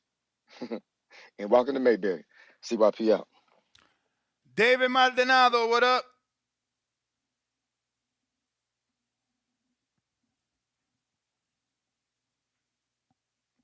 Alexis Arguello lost 2 of his first 5 fights, and one of them was by knockout, and he's still a legend. Anyway, believe it or not, I'll pay for that Wilder Fury 4, because even though Fury already showed that he's the better man, to me, the division is so bad that I still think Wilder has the best chance of beating him out of everybody there. You know, he got the heart to die in that ring if he has to. He got the punch to put him down and hurt him. I mean, he might just be able to land the punch even better and more solid and put him out. Not that I'm saying he'll win, but that's one of the few heavyweight fights that I will pay for. I'll definitely pay for Wilder versus Fury, because I think Wilder and Fury will beat everybody else in that division. I would like for Wilder to get another fight under his belt. I would like to see Wilder beat an AJ or somebody like that. I mean, shit. So, believe it or not, I don't even need somebody that big, but go ahead. Yeah, even if he would have fought Andy, because the truth is, I think Wilder would have flattened Andy inside 3 rounds, in my opinion. You know what I'm saying? Nobody in that division is skilled enough to avoid getting hit with that right hand, but Fury. And I can't even say Usyk, because Usyk could go to sleep too if he get hit. So yeah, I would pay for Wilder Fury, even though I think Fury will beat him. But why not? That's the only guy in that division that could beat him. Like CYP said, Wilder only lost to Fury. I don't see anybody else beating Wilder in that division. That's a testament to him. And I was never a Wilder fan, but I got to call it out if I see it. Sign me up. I'll pay for that. And Ness, I seen you had a show yesterday. I didn't see it, though. In all due respect, because I'm tired of that, man. Until I see Spence versus Crawford, done deal, until then, man, what happened? They really talking about fighting? Is that for real? That is that was yesterday's report. Yes, that they are back in negotiations, and there's a remote possibility that it happens. So the Thurman fight is off then? No, the Thurman fight, obviously, if they can't get it going, that's where they're headed. They need to scratch that Thurman fight then, because if they're gonna have a Thurman fight, Crawford's gonna fight somebody else, and then Spencer's gonna fight somebody else, and then they're gonna be 40. When the Crawford's gonna be 40, and then Spencer's gonna be 35. So nah, let's get to Ryan and Tank. Is that gonna happen? I thought that shit was gonna be announced the Super Bowl, man. I mean, that was just an internet rumor, and a lot of people wishfully, hoping. Because I know they made Ryan a new offer, man. I hope he, come on, man. This is like boxing becoming like a strip club, man. It feels like I'm getting cock teased over here. You know what I'm saying? Pause. For real. Spence Crawford never happened. And now they're talking Ryan Tank. Now I'm wondering if this shit's going to happen. What the heck? Ridiculous, man. The only big fights we getting is Haney and Lomachenko and Tio and Josh Taylor, man. That's my call, man. All right. So I do want to screen share the Google Trends just to prove that the young man that called in, was not talking facts and just opinion. As you can see, January 2004, the blue line is Juan Diaz. Back in 2004, Robert Helenius was still more popping. As you can see, a 3 versus a 5. Keep going. And Diaz in 2005 jumps to a 10. Keep going. Helenius more popular. Keep looking at the red. They're even there in 206. There, Helenius more popular. Keep going. He's still more popular. There, in May 2007, Juan Diaz is a 5 versus a 3. Keep going. Juan Diaz gets a bump in 2007. He's still a 2 versus a 3. Then he gets a bump in October, 12 versus a 3, 10 versus a 2, 8 versus a, where'd that 8 go? 8 versus a 3, another 17 versus a 2, and that's 2009. Keep going, 4 versus 3, 10 versus 3, 21 versus 12. But again, keep in mind, Hellenius in 2010 was a fucking 12. Keep it going. 19 for Hellenius, 4 for Juan Diaz. Now, Juan Diaz is disappearing, and Hellenius obviously way more popular throughout the rest of the years.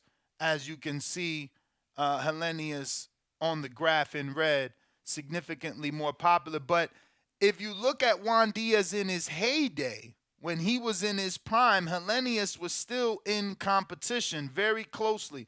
Look, a 6 and a 3, a 6 and a 2, a 3 and a 3, a 3 and a 3, a 4 and a 5. Like, it's just facts, man. People would love to say whatever they want, thinking that, you know, the research isn't available and the answers aren't available, but they are. So, you know, your best bet is to say, give me the numbers from Russia. Give me them numbers from Russia, man. That's what I want. It's like, what the hell is he talking about? No, check the viewership from HBO from Russia. Then when you start looking for that, well, remember that in Russia, they can't use the internet like over here. And it's like, bruh, stop pushing the goalposts, man. Like, either you want the fight or you don't want the fight, but stick to that. Like, making things up is pretty corny. But we are going to go to some callers. We do have our phone lines open. You can call in 1-425-569-5241. Press 1 time to voice your opinion. And remember, if you're looking for a second call, it's not free. $5 Cash App, $5 Super Chat with the words counterpunch or the abbreviation CP gets you back for a second time, obviously, because we have tons of other people to get to. And, you know, we can't go back and just argue with you because you got your point wrong and you're trying to be right. So we're going to get to what looks like Raphael in Ohio. What's up? What up, y'all? What's good? What up, y'all? In Detroit right now, though, just chilling.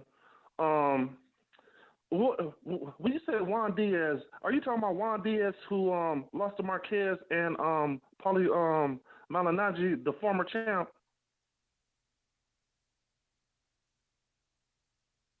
Hello? Yes, Juan Diaz fought both those men. Right. Why were you guys putting him and Hellenius side by side? And the only reason I'm asking because I'm just tuning into the show.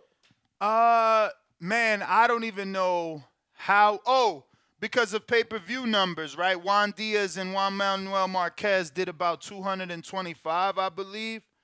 And we were just. That was on. Oh, I'm sorry. That was on. I thought that was on. I remember seeing that fight. I don't remember it being on pay-per-view though. I'm pretty sure they had a rematch. No. Pretty sure it was 2, but no, I'll double check. Paulie Malignaggi and Juan Diaz had the rematch. Remember, Juan had the controversial win over Malignaggi. And yes, and then they came back and did it again, I think in Chicago, and Malignaggi won that. But I just wanted to answer about Fury but for argument's sake, who's more popular to you? As far as which fighter, Fury and Wilder? No, Juan Diaz and Robert Hellenius. I would have to say Juan Diaz because he HBO televised a lot of his fights. I didn't know who Robert Hellenius was, to be honest with you, until he fought Tyson Fury. And well, I don't know that Robert Hellenius fought Tyson Fury, but That's a respectable answer.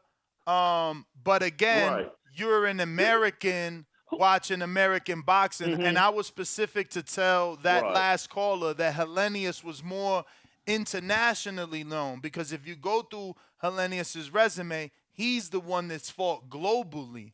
He's the one that had already fought Dillian White in the United Kingdom before he fought Deontay Wilder.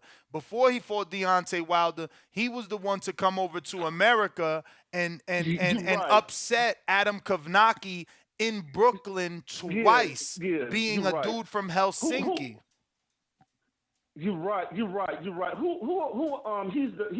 the Nordic Viking, Hellenius. I'm thinking of the you know who I'm thinking of? The dude who busted up Tyson Fury's face. The dude from Germany, you thinking the dude from Sweden? His name is Otto Wallin. Yes. So when you're saying Hellenius, I have Wallin on my mind. Yeah. So I did know who Hellenius was, and I think like you said, me being American, I agree with you totally, because I saw both those fights with the dude he fought was Polish. I don't know how to pronounce his name. You said it, but I've seen both those fights on HBO. No. One was on HBO, and the other fight was, I forget the network it was on, but it was they just fought a second time, like 2021 or something. Who? The Polish guy Wozniak and Hellenius, when they fought the second time. Oh, you talking about Adam? Yeah. Yeah, they fought twice back to back, I'm pretty sure. I'll pull it up. Right, but one of them wasn't on HBO though. I may be wrong. I seen the first one. Are you talking about Robert Hellenius? Because if you're talking Robert Hellenius, then neither of those Adam Kovnacki fights were on HBO. Oh God, where did I see that fight at? Okay. Both you seen on PBC. Yeah, those were PBC fights that happened in Brooklyn, and one happened in T-Mobile. Right, I remember that. I remember it happening in Brooklyn. Yeah, okay.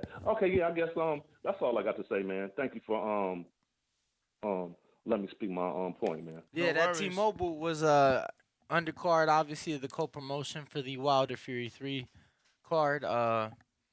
Man. Again, and Hellenius was on the undercard of Wilder Fury. Like, to think that, first of all, we didn't invent this phrase. It's not that I'm trying to be right, but like, I didn't invent the heavyweight division is the casual division. I didn't invent that phrase. It was here before you got here. It was here before I got the boxing. Also didn't invent that the heavyweight brings out the casual.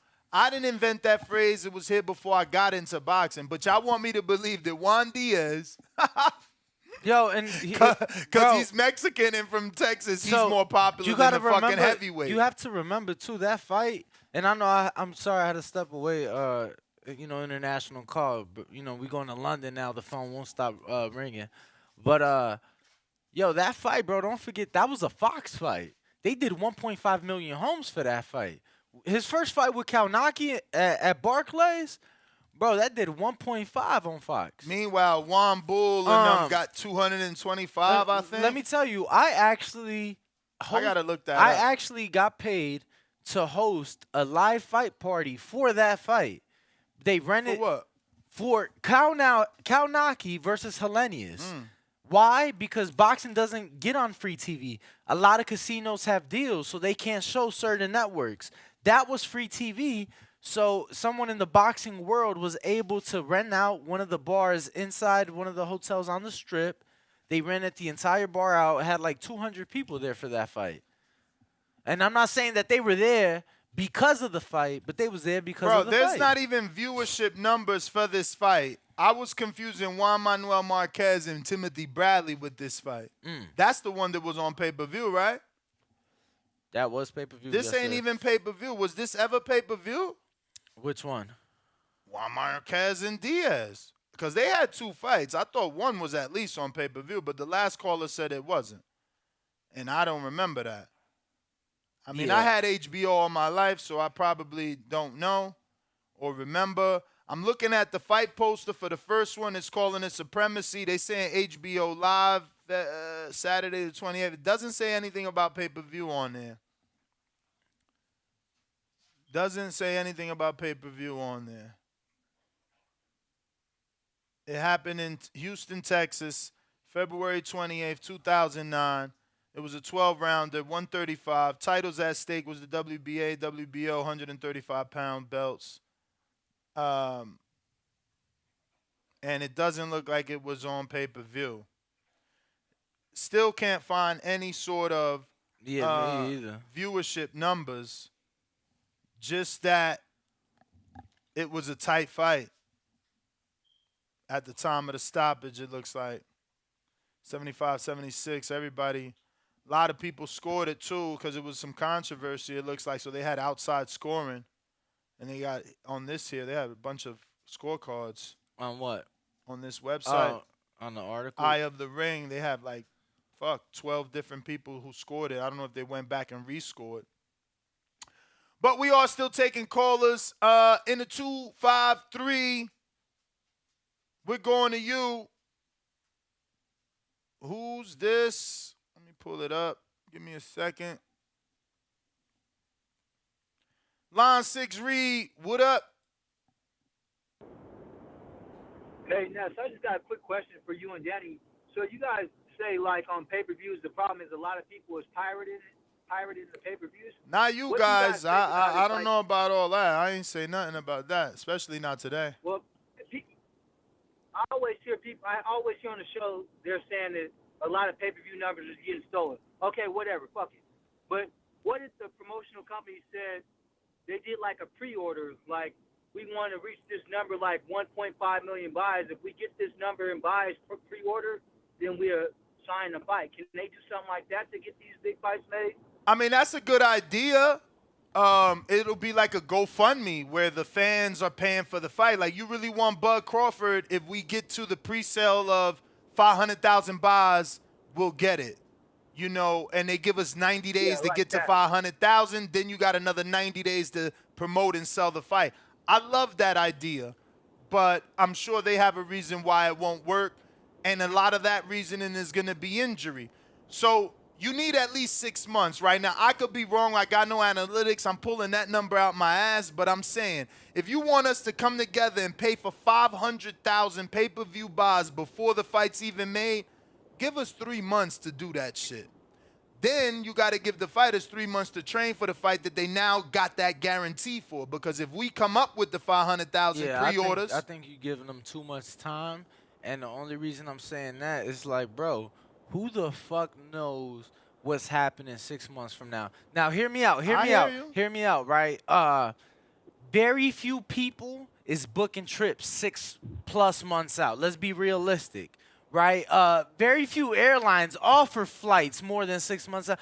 I think 6 months is too much of a time, bro. I think. But didn't Floyd and Canelo have 6 months for that 10-city press tour?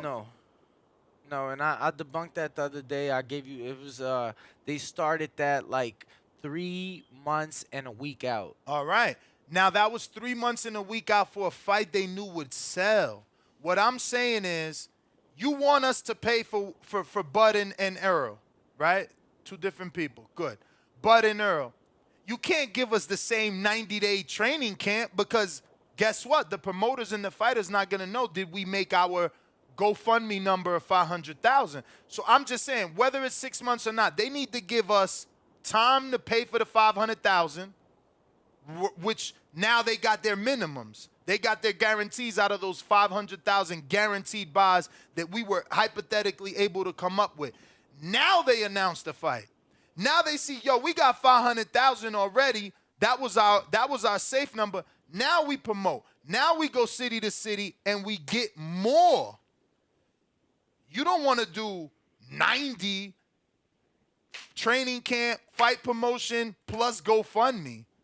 I like your idea, though, bro. I swear to God, I like your idea. I really do. Yeah, but I really do. I just feel like you only ask the fans to pay. You get what I'm saying? Black Prime asked for our money in advance for Crawford, and they got it.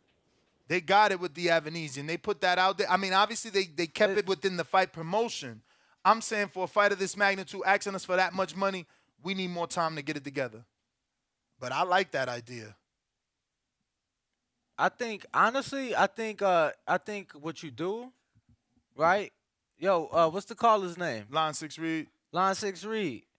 I think what you do, and I think what's best, and I think maybe even more realistic, and maybe in my eyes more realistic because of the time frame. I think you're saying 6 months. I'm more of the mind state of 3 months, Ness. This is what you do. The pay-per-view is $75. You offer it $65. You get what I'm saying? You offer it Pre-order? Pre-order. Buy it now, save $10. How many people really gonna do that though? They still got their Fire Stick. I think it gotta be a GoFundMe. It gotta be what he's saying. Like, you wanted this fight. It takes us $500,000 to get it off the floor. Why not go GoFundMe route? Fuck it. Fuck it. I mean, okay, look. so look, hold on. I would love an outside investor watch to this, pay. watch this. Okay, cool. Boom. We got 90 days. If you order it between day 61 to day 90, right? So if we anywhere 3 months out, you get it for $60. If you order it 2 months out, you get it for $70. If you order it before fight week, you get it for $75. You get it on the night of, it's $85. You get what I'm saying? I think they need now that. Now you incentivize for the people. You know how many people wait to the last minute. Now the people that's waiting to the last minute, they paying you the $10 extra that you wouldn't have got. But you incentivize, and I think you get a good idea. Because, bro, let me tell you, they announced that shit. I'ma want to show my support. You get what I'm saying? Just like you wanted to show yours the moment any shirts was made, you bought. You get what I'm saying? Bro, I'ma be at that fight. I'm still gonna want to buy the pay-per-view. There's fights that I do that for because you have to do it in order to keep doing this in order to keep this around, in order to keep the sport alive, you gotta do that support. So I think you incentivize, bro. You incentivize the people. I don't know. I still think the GoFundMe route is what they need. That's what they need. They don't have the money. Let's not call it that. It's just early pay-per-view to help raise money. You know No, what I'm saying? it's GoFundMe. If we paying for it up front. Yeah, I hope they don't put it on the GoFundMe. I mean, not GoFundMe, but like Showtime.com. Do you want this fight? If so, pre-order now. Yeah. You know, if we don't make our goal, we're giving you a refund. That's fucking easy. That's fucking easy. And guess what? You eliminate the thievery because you're going to get at least the 500,000 that want that fight so bad they're willing to pre-order. The other Fire Stick dudes, they're not going to even get involved. They want it, but they not trying to pay. I think that's the best idea, man. That's a good question for, Chicken Talk.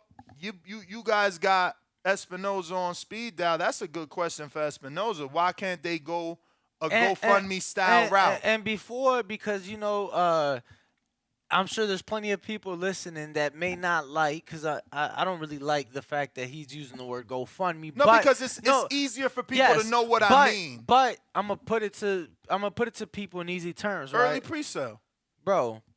Tesla does it with their cars. With their cars, you literally get the car. You put a deposit down. But everybody, the Corvette had to do that. You had to order your shit 24 months out. And that's what I'm saying. So they take your deposit, exactly, put it towards these cars, exactly. And now the people that deposited, that did put the deposit in the beginning, now they're getting the car at cost. Versus now the people who had to wait.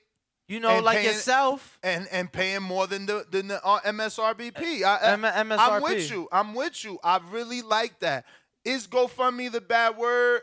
I don't think so. I think it's a more recognizable phrase and word that we understand. But Showtime needs to start a Crawford Earl Spence, do you want it pre-order? When they reach a certain amount, they good. Like, let's be real. They don't even need 500. If they could get 250,000 pre-orders off the bat, they've been able to give Bud and Earl a $10 million guarantee. We're going to do 75 because the tax ain't theirs. Look, they get 250,000 pay-per-view buys at $75 at pre-orders, 18,750,000. Like that's their guarantee right there. You got the people to pay for it. I'm one of them 250. I'm buying that shit, even if it's out here. Like you said, there's some fights that you buy and you go to. This is one of them. This is one of them. Maybe I don't go. Maybe I buy it and I attend all fight week. You know what I'm saying? But this is a fight that you want to at least DVR. You want to be able to watch back. I like that idea. Please, Chicken Talk, ask your boy Espinoza why we can't do that. Why can't they force us to pay for their purse? Yo, and Chicken, yo, get in his head, Ari. Get in his head. Like, I know y'all be on there with him. Yo, bump him up, yo. Get in his head. Yo, you just got this promotion. You could be the next Elon. Look how Elon take the pre-orders on the Teslas. That's and right. They blowing up, and you know what I'm saying? Blowing you could do up it for like the you fights. thought I would. You could Blowing do it. up like yo, you thought I you would. You got to tell Steven, like, yo, Steven, you could do it for the fights and you know, revolutionize the sport and all, you know what I'm saying? And let's like, be real. Let's try it one time. Let's try it one time to see how well we do. But I think, fuck that 500 number. 250 makes almost $19 million. That's enough. That's a guarantee. You giving Bud 8, you giving Crawford 10. That's the wrong person. You giving Earl 10, you giving Bud 8. You got $750 there to do some marketing, and then you getting all your sponsorship money. You got your concessions. And now that the fight is happening, you're going to have plenty of sponsorships. Plenty of people, oh, shit, you really doing it? I'm in. You know, I like that idea. I swear, we need to push that. I really do like that. But, Ron Boy Fresh, what up? Hey, Mo. We listening. That's damn near a good idea. But the problem with that is, and like you said, you don't really need all the motherfucking you don't need all the motherfucking buys. It's just like a vote. It's just like when you vote. They don't tally up all the goddamn votes. They pretty much get an idea of how it's going to do once they get a few votes in. You dig what I'm telling you? Mm-hmm. So I think 150 would do good. You need 200, 150. You don't need to sell all the motherfucking pay-per-views off the bat because they know once they did hit that 150 mark, oh, we can just pretty much multiply this. This is what the pay-per-view going to do. Now, this is the kicker though. Who's to say that's not going to keep a boxer from renegotiating their deal after they see how well the pay-per-view sells? No, but you telling them ahead of time, right? So we're telling Earl and Crawford, look, we gonna do a 250 pre-sale. If we get that, we giving you your guarantees of 10 and 8. Plus you get pay-per-view back-end split, if anything above that. Because now that the fight, that's just to get the fight made. Once you got it made and you pump out the announcements and you do your Force 5 City press tour, you going to get more sales. That's just to get the shit off the ground. Just to get an idea, are we saying the guarantee is based off the pre-sales, or is the guarantee already in place? No. Okay, got you. All right, that's the most important thing. We saying that the campaign is going to be, people, do you really want this fight? We need 250 pre-sales. That's the campaign. I like that idea, so that bro. That's a hell of an idea. I like that. That was my whole I'm gonna be I honest like with you that. too. That's a damn good idea. I'm gonna be honest with you too. Bro, you incentivize, like, bro, people love incentives, and I'm gonna be honest with you. Yeah. Yo, like, doing the pay-per-view at that cost, cause like, let's be for real, we got Mayweather Pacquiao at $100 with only 3 fights on the card. Bro, I'm not saying do 100 on the night of. Do 85. Bump it $10. Incentivize for people not just to pre-order, but boom, pre-order. If you do it, you know what I'm saying, 3 months out, not just do you get a discounted rate, 4 lucky winners is getting flown to Las Vegas and get to be at the fight. You get what I'm saying? And they doing that right now for Benavidez. That don't cost them nothing. Listen to me. We do it. That's a damn good idea, though. We do and like it. you said, Danny, you don't need all them months out. You just need like 3 months out. You don't need all them goddamn months out either. You only need about 3 months. Yeah. I think three. Because I just think it's more realistic, 3 is a good month. More realistic. 3 is definitely. But you saying 3 months for the pre-sale and for the promotion? Yeah, I think you need about 3 months. I think that'll work. I think I think 6 months is too far out, Mo. I think it's too far out. I It's so mean, much. listen, right Oh now it's no. February 14th. If they gave us a Yeah. date of June 14th, you know, That's the 4 months. That's perfect. All right, but you Yeah, got I say 2 3 to 4. months. I think 4. You got 2 I think months for 3 to that 4. pre-sale. Because if that pre-sale don't happen, we ain't got no fight. But that's the thing, Ness. You want to give Well, it too I much think- time. I Fuck think them the fight will motherfuckers. They sell, got though. one night to pay. You know what I'm saying? Yeah, We pay I one think night. that shit So will it's happen, like, bro. boom. It's if not you gonna want to take give a lot them, to sell these pre-sales. if you want to give them 4 fucking months, boom, we doing the Juneteenth weekend. I love it. Let's rock and roll. Cool. Month 4, you getting it at this price, 60. Month 5, you getting it at 70. Month 3, you getting it at 70. Month 2, you getting it at 80, and then night of $85. You know what I'm saying? Like, cool. But I like that idea. But And like, I agree with you, Ness. Just run it one time at least. God damn, see if it'll work. God, they gotta do something. Shit. Bro, I think Run it that will bitch work. one I think time. it will work. We've already showed that, you know, we pay for what we want. And this is the only thing they haven't done is, and I think it eliminates thievery, because you going to get the genuine Well, it people won't that- eliminate it. You'll just get your money. You'll get an idea what you really go. It ain't gonna eliminate. You're right. You know Elimination it. is the wrong word, but you Yeah, definitely, it ain't gonna you're eliminate. definitely gonna get less stealing. Yeah. Because you're gonna have more, but some of us have to be the ones to make up that mandatory minimum. Yeah, there's gonna be cheap motherfuckers that's gonna hold out like, fuck, I ain't paying. I'm gonna wait and I'm gonna still fire stick it. Cool. Right. But that 500,000 at 250, we got the ball going. And I'm all right with being at 250. I bought Ward versus Kovalev. I bought Gennady versus David Lemieux. I bought Gennady versus Daniel Jacobs. I bought Khan versus fucking Crawford. I bought Victor Posa versus Crawford. I bought all them pay-per-views that flopped. I even bought Roy Jones versus fucking B-Hop. I was part of the 50,000. You know what else I bought? I bought Sergio Mora versus Shane Mosley. Like, I'm a real fan. You know what I bought? Hold on. But Nash, you know you wrote all that shit off. Stop it. Hey, I still bought it. Hey, yo, but stop it, bro. But I could talk about me because my shit Yeah, shit go didn't ahead, get Dan. written off. You know what I'm saying? Like, yeah, bro, I got you now, man. See, you know what I'm saying? I give more respect for if Daddy bro, says stay it, Daddy. No, I'm just saying, like, regardless, write-offs or got you. not, them pay-per-views getting bought. Them, you know what I'm saying? We I got you. tuning Now I in. can dig it. No, I You know what I'm definitely dig saying? it. Like, bro, I remember last year we did one of Clarissa's fights was like $35 on fight. You know what I'm saying? Bro, That, we bought Mickey Bates Heaven Farmer. Yeah, I and that bought shit ain't happen. And it ain't Bro, happen. we bought Mickey Bates Heaven Right. Farmer. That shit ain't even happen. Like, you know I what I'm like saying? that idea, bro. Pre-sale. No, that's a hell of an idea. That's a brilliant idea. need But hold, let me Espinoza get to my on shit that. real quick though, and then y'all can cook on that. All right, man. We gotta stop this whole. Motherfuckers is too emotionally attached to these boxes, man. It's getting out of hand. Let's keep it 100. How many rounds did Fury and Wilder do? About 30 total? 30, 31, 32? I can't even remember.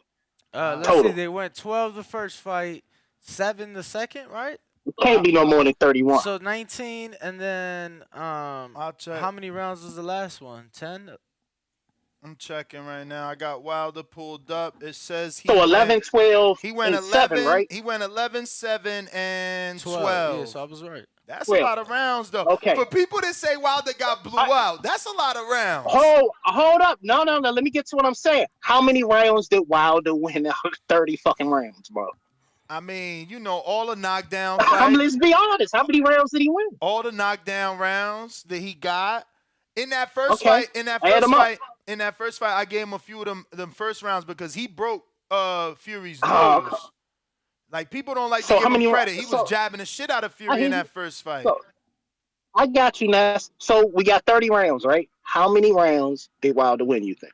I don't know, man. I never did that math. Well, I think it's 5 or less. In my opinion, I just think it's 5 or less. 5 rounds out of 3 fights, you wildin', bro. He got like 5 knockdowns. I'm talking about what round? No, listen. What round did he win? He didn't win no rounds in the second fight. He got like 5. I say 5, right, so look. In the second fight, he obviously won 6 rounds in the eyes of one judge because they had him 113, 113. Another judge had him 111, so that means he won rounds there too. And another judge had him 112, 114. Come on, champ, you wrong. So how many? But I gave him 5. So at the end of the day, Mo, this shit we don't need. He got more than 5 on 2 judges' scorecards in the first fight. Nah. I said me. That's why I wanted your opinion, Mo. I just wanted your opinion. I didn't say my shit ain't written in stone. I just said to me. But we can agree that I just don't think this shit is warranted for a fourth one. I think these motherfuckers need to clear out a side. Somebody need to fight Usyk. Somebody need to fight the Juggernaut. I mean, at some point, we can't be this emotionally attached to these boxers because motherfuckers don't look at the rest of the other boxers. You know what I'm saying? That's my point. Like, come on. And this shit, the heavyweight division is a casual fucking division. That's why I don't really like talking about it. I was like, y'all motherfuckers is not really looking at boxing. Y'all looking at a boxer or 2, maybe 3. That's it. That's not real to me, Mo. I mean, I don't know. It is what it is. And that's the same thing with these welterweight divisions. I was like, y'all brag about a division when they ain't even doing shit. It's like, we gotta stop this shit. Motherfuckers is just too emotionally attached to boxers. And it just don't make sense to me. But nah, it's not. I'm not paying for this shit. And I will never pay for no fourth joint until one of them, each one of them, somebody got to fight Usyk, somebody got to fight the Juggernaut. And I'm using them because those to me are the top 4. That's all I'm saying. But That's let's be real. I mean, is it Fury's fault the Usyk fight didn't happen? Like, my man did 3 fights with Wilder. Yes, the third one then fight the Juggernaut. Well, why can't he So cool. Why don't he fight the Juggernaut, same side of the street, after the Juggernaut get dispatched Zane, then fight the Juggernaut? We just need to see more. In my opinion, as a boxing fan, I'm not a boxing fan. I'm a boxing fan. So, and I get the business part of it. It makes good business. They're not going to trick bag me to give them money. They can trick bag the casuals and all that. That's fine. I understand the business part. I don't speak on the side. And every time I call, I was like, I don't speak from the side of a casual. I just don't. I understand the business part. I speak from the side of a diehard. I'm not interested in that shit. I'm interested in them 2 motherfuckers splitting up. Oh, fuck it. Fight Ruiz. Fuck it. Somebody, Wilder can fight Ruiz. I don't give a fuck. But this shit, we just need a little bit more. They need to do more, man. That's just my opinion on that. I'm out on that shit, though, son. All right, champ. CYP with the counterpunch. Talk to us. Dímelo. You know he calling about them scorecards. Dímelo, Carlos. ¿Cuántos rounds ganó Deontay en las 3 peleas con Tyson? Con el rey de los gitanes. Dímelo, Carlos. ¿Cuántos rounds? Yo, you get so tight, bro. There we go. All right, so you know me. I like to be factual. So the last fight, he got an average of 3 rounds. One judge gave him 4, so we can go 3.5. Second fight, they gave him 1. That's 4. Other fight, they gave him 6. That's 10. So we had 10, 10.5, 11, depending on how you want to do it, of 30. He lost 2 of the fights. How many rounds he supposed to win if it's 30? He's supposed to win 15 of them because he lost 2 fights. You dumb fucking idiot. What is he supposed to win? 16, 17 of them? The majority? He lost 2 fights. He ain't supposed to have that many rounds won. But I find it funny that you say we too emotionally connected to these boxers, but your bitch ass can't even be honest about what happened. No, nigga, you the emotional one. Think about that. You so emotional that you got to lie on a boxer, but we emotional for telling the truth, right? It's like if Canelo was suspended twice, and I could tell you that, which is true. I'm not emotional, but I'm just telling you twice. The emotional one's the one who denies that he was suspended. See, that's how that works? So we telling you that on official scorecards, fuck everybody's opinion, he won at least 10 to 11 rounds, right? On average.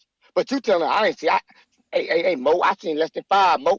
He said, you laugh like a bitch. He said, we ain't talking about the judges, we talking about me. Yeah, we talking about me. You talking about me, the unemotional one connected to these boxes. He only won 5, Mo. Laughing like a straight up hoe. But we the emotional ones? If you so unemotional, my man, why don't you go by official shit? No emotion, no connection. Tell us what officially happened, and then move on. You won't do that because you the really emotional one. Listen to what I'm telling y'all. The emotional ones are the ones who have to lie for their fucking boxer. You're the emotional one who can't let go of shit. You're the one who got to make him seem worse than what he is or better than what he is. That's you. Don't do that shit to us. That's you. And shout out to Wade, my man, one of my best friends. He's coaching Juggernaut now, Judge Joyce. He's training them. That's my look.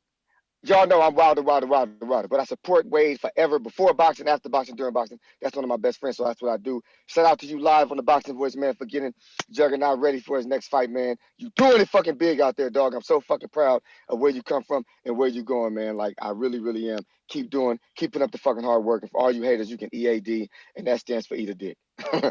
CYP out. Big Boss Nino.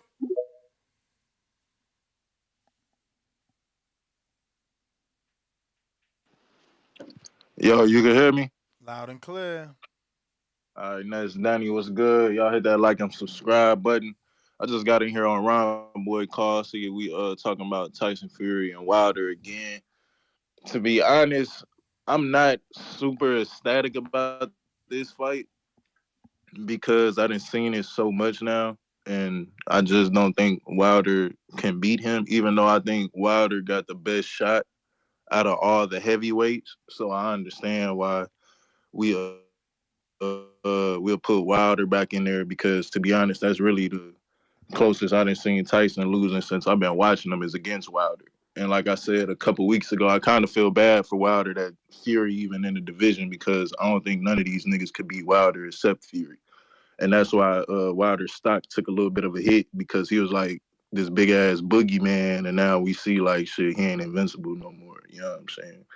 And I seen reports about Tank being hurt or whatever on the Super Bowl, but I seen on TMZ the nigga was like doing a crip walk, ankle walk, or whatever the fuck he was doing on his ankles. So he looked good, but I ain't got too much. I got head into work, man. I ain't gonna take up too much time. Y'all hit that like and subscribe button. I'll get with y'all later. All right, champ. Appreciate you calling in. Big Boss Nino. Looks like we got couple people. Is this let me go to Decatur, Georgia. Lids Low, what up? TBV, what happening, man? What up?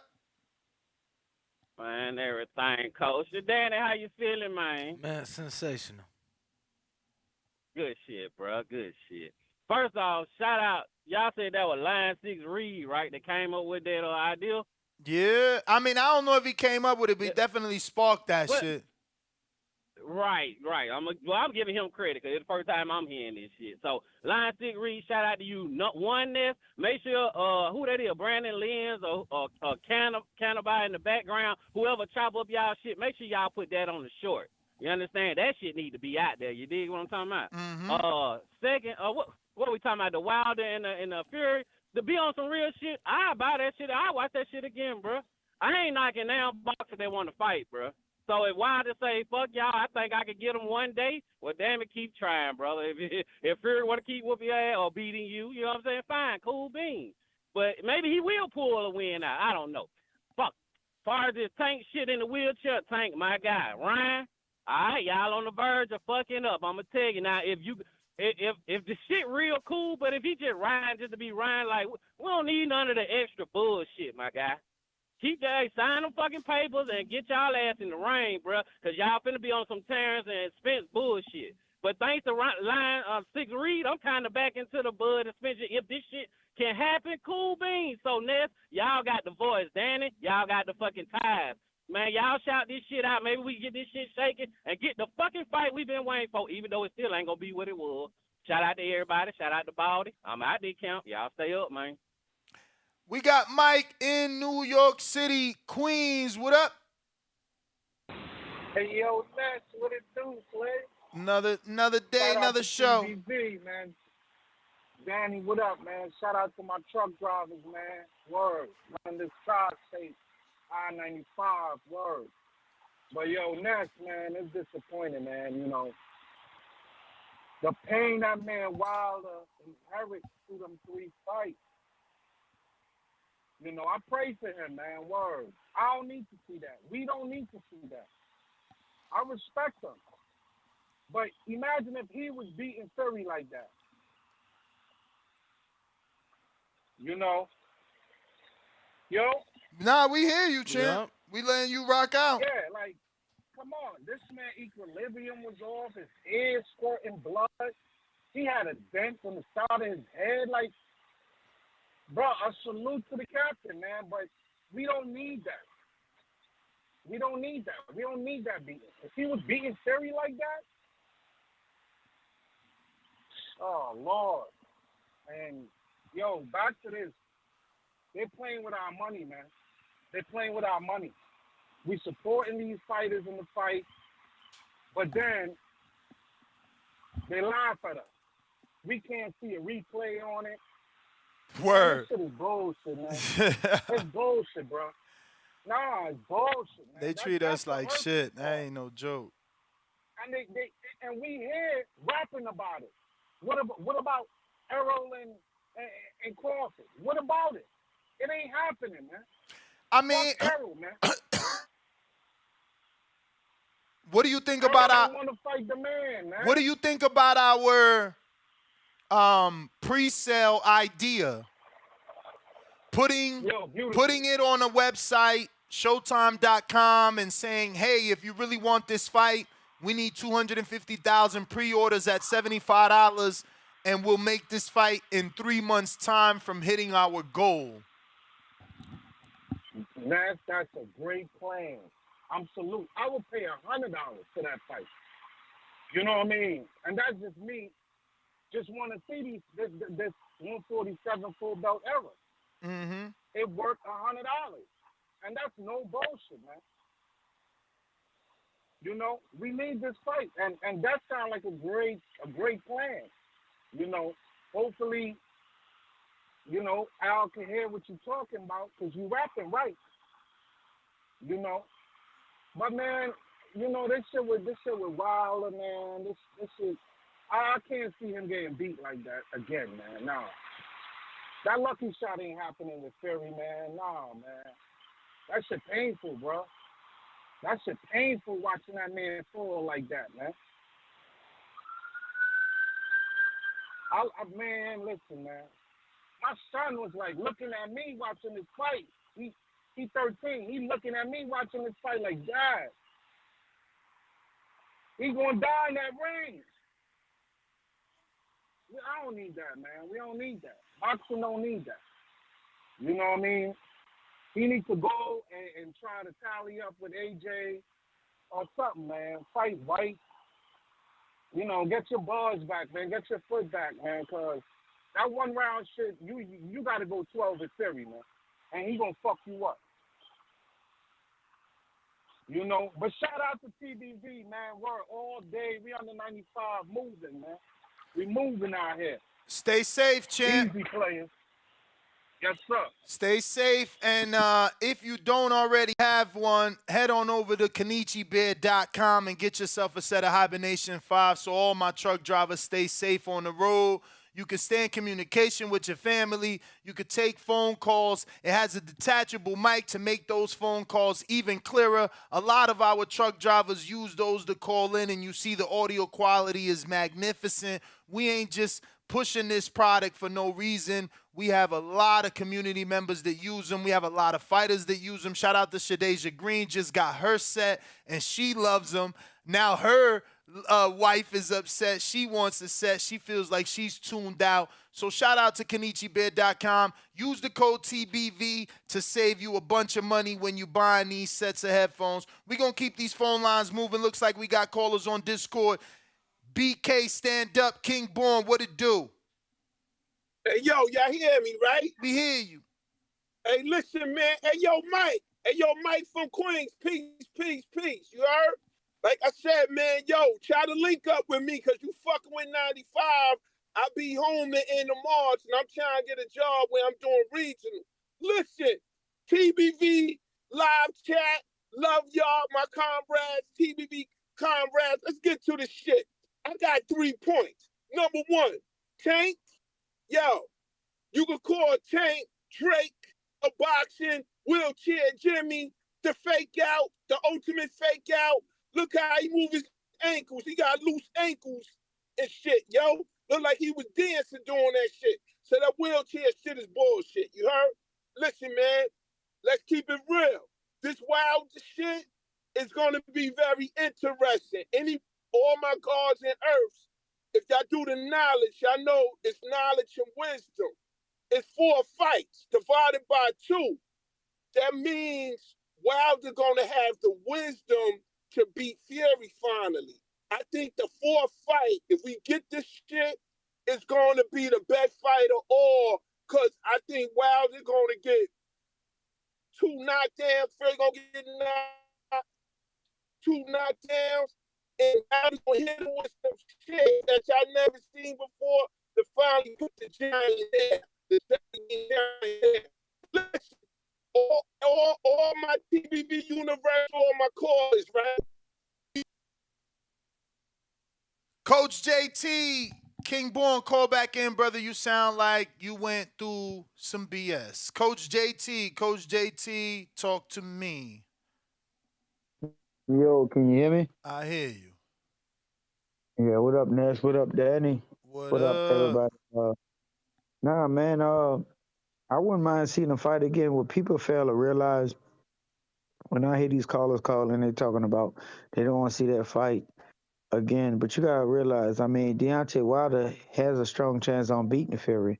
Yes, we know Fury. If Fury is gonna win by outboxing him or stopping him, that happened, and we know Wilder put Tyson Fury down a few times. So the question is, like some of these callers sit here and saying, it basically is they don't want to see Deontay Wilder get defeated like that. Maybe one time Deontay Wilder go put Fury down, and Fury might not get up because they both getting older. I think they took a few fights out of each other because they hurt each other. So it's a possibility. Yes, we know who's the better boxer. We know Fury's supposed to have Wilder number, but if you go back and look at the fights, man, Fury been down a few times, three or four times with fighting Wilder. It's gonna be the one on the time when Deontay Wilder catch him and put him down, and Fury's not gonna get back up. So I would like to see the fight, but also I would like to see Wilder fight other people. I would like to see him fight Usyk. Uh, I like to see him fight Anthony Joshua if that fight ever was to make. So it's still good fights out there. If that fight came in But before you know that, they talking absolutely. about Wilder Fury next. There's been secret talks, and since Usyk and Fury can't come together, they talking about Wilder Fury fighting in the UK next. That's what I was just about to say, Ness. I would love to see other fights if it happened, but if this fight was next, absolutely. Because you got to remember, we could talk about all this about it, but Wilder feels some kind of way. He probably still feel upset. Got that feeling in his stomach as any man. He beat me before. He want to get that back, and Wilder probably believe in his mind he could beat Fury. I believe Wilder could beat Fury. But of course, we definitely know Tyson Fury could beat Wilder because it's been proven. So man, it's a good fight. I would love to see it again. I think it's gonna sell. I think it's gonna do good.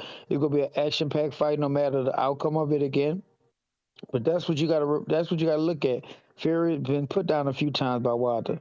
So the question is, if Wilder keep putting him down, is Fury gonna get back up? We seen Wilder lose. I mean, besides that, this topic about arrow and all that, I wouldn't support that. I wouldn't put my money up first in front. You could sit there and say I'm not a fan. I'm tired of that. I'm getting to the point where that fight getting burned out. That's a good fight. I still want to see it, but I'm kind of getting to the point where you're tired of talking about it because it's not happening. It's just too much shit going on for that fight to happen and take place. It was whoever brought it up. It was a good idea for some people that's go be willing to pay that money. But I'm the type. Hey, that fight get made, I would actually love to pay for that. Pay that pay-per-view to support both of those brothers in that fight. Same thing with Tyson Fury and Deontay Wilder. Those two big fights that you wouldn't want to miss. I mean, that's all I got on the topic though. I'll call back if somebody else says something stupid. I'll counter punch. Big Gucci Nick, you up?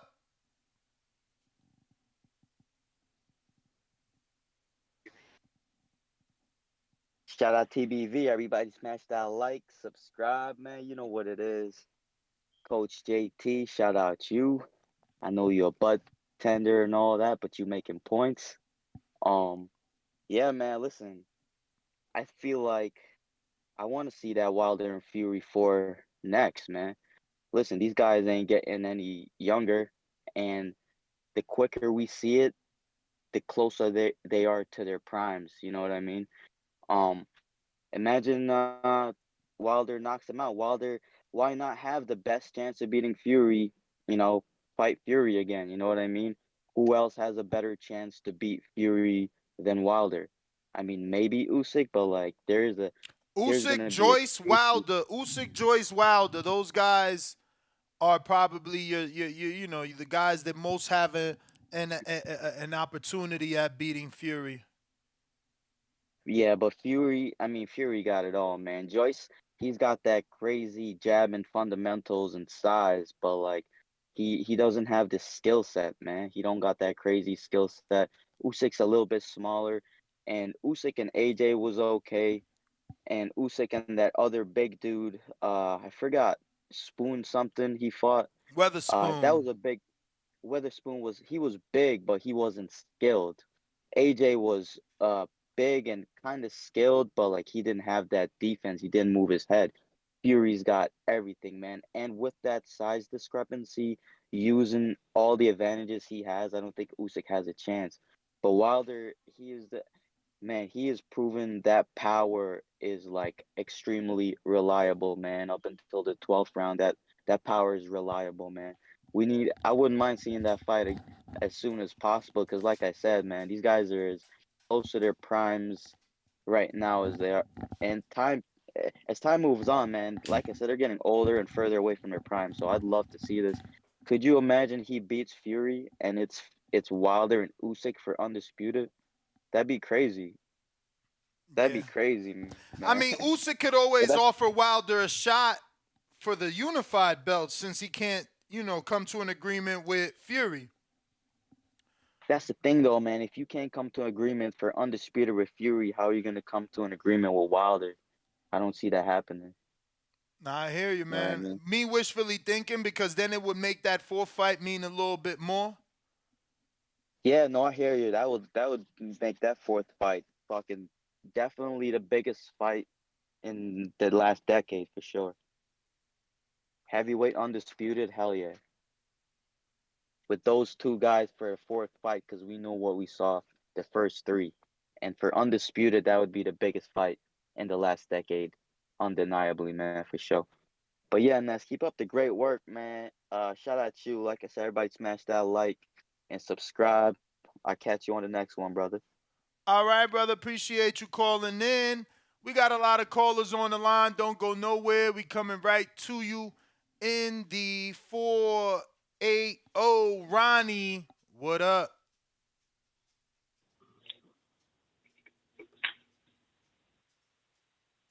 I'm gonna make it kind of quick, man. I gotta run in right now to a store, but I don't want to see the fight, man. I appreciate everybody's opinion, and I mean everybody's making valid points. I don't want to see Wilder get hurt, man. His speech is not the same no more after that. You mean that trilogy, and man, yeah, I know, we all know he does put up a good chance of winning, but I just feel I don't want to see him get hurt, man. The speech you can tell the difference from the first fight and the last fight. Go back and watch him. You mean? But I was calling in earlier too. I had to get off because like I said, I'm at work, man. But I was calling in about the Juan Baby Bull Diaz. Juan Baby Bull Diaz. He was they promoted him real good at a young age, but he wasn't internationally. I mean, he was known here. He wasn't known worldwide, but they did a real good job promoting him at a young age, man. I remember watching him on like CBS or something like that on Saturday mornings. Him and Rocky Juarez. Like those dudes were good up and coming dudes at the time that they were putting a lot of promotion attention on. I got incarcerated, man. I was gone for 9 years, so I lost a lot of fucking like the time you guys started watching boxing. You know, you guys say about 13 years now. That's about the time that I was gone, man. And at first, I was able to get the Ring magazine while I was incarcerated, but they took them away, saying it was teaching us how to fight. So they stopped my magazines from coming in too. But yeah, I missed a lot of stuff. Like you guys watched the rise of like Danny Garcia, and I didn't get to see the rise of them, man. I got to see the tail end of all these dudes you guys talk about. But of course, I'm back on it, man. I stay on YouTube all day long. you guys every morning, you guys every afternoon, and then if it ain't you guys, I'm just watching old boxing tapes and old boxing shit on YouTube and shit, man. We But appreciate you, champ. love the show. Oh yeah, you already know, bro. Like, I'm only a prospect with you guys, bro, but I really do appreciate your guys' content, bro. You guys you guys got good shit to say, bro. And like I told you last time I called in, I might not always agree with everything you guys are saying, but I don't take it personal, bro. You mean we all got to have our opinions and argue them out, and however it goes, you mean? I don't like arguing with you guys because you guys are more in the business. You guys know all your shit. I just know fights. Yeah. I just know the fighters. I'll keep it 100. I don't know that business aspect of it, you mean?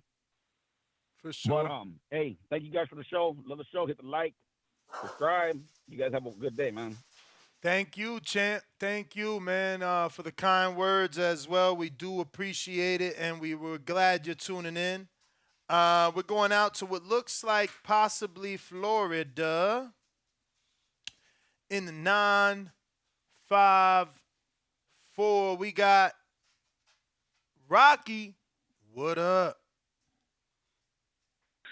What up, fellas? How you guys doing, man? All good. Listen, all right, my brother. Yo, on that Wilder and Fury 4, I don't want to see that again, man. Do you guys forget about the beatdown that Wilder took on that last fight?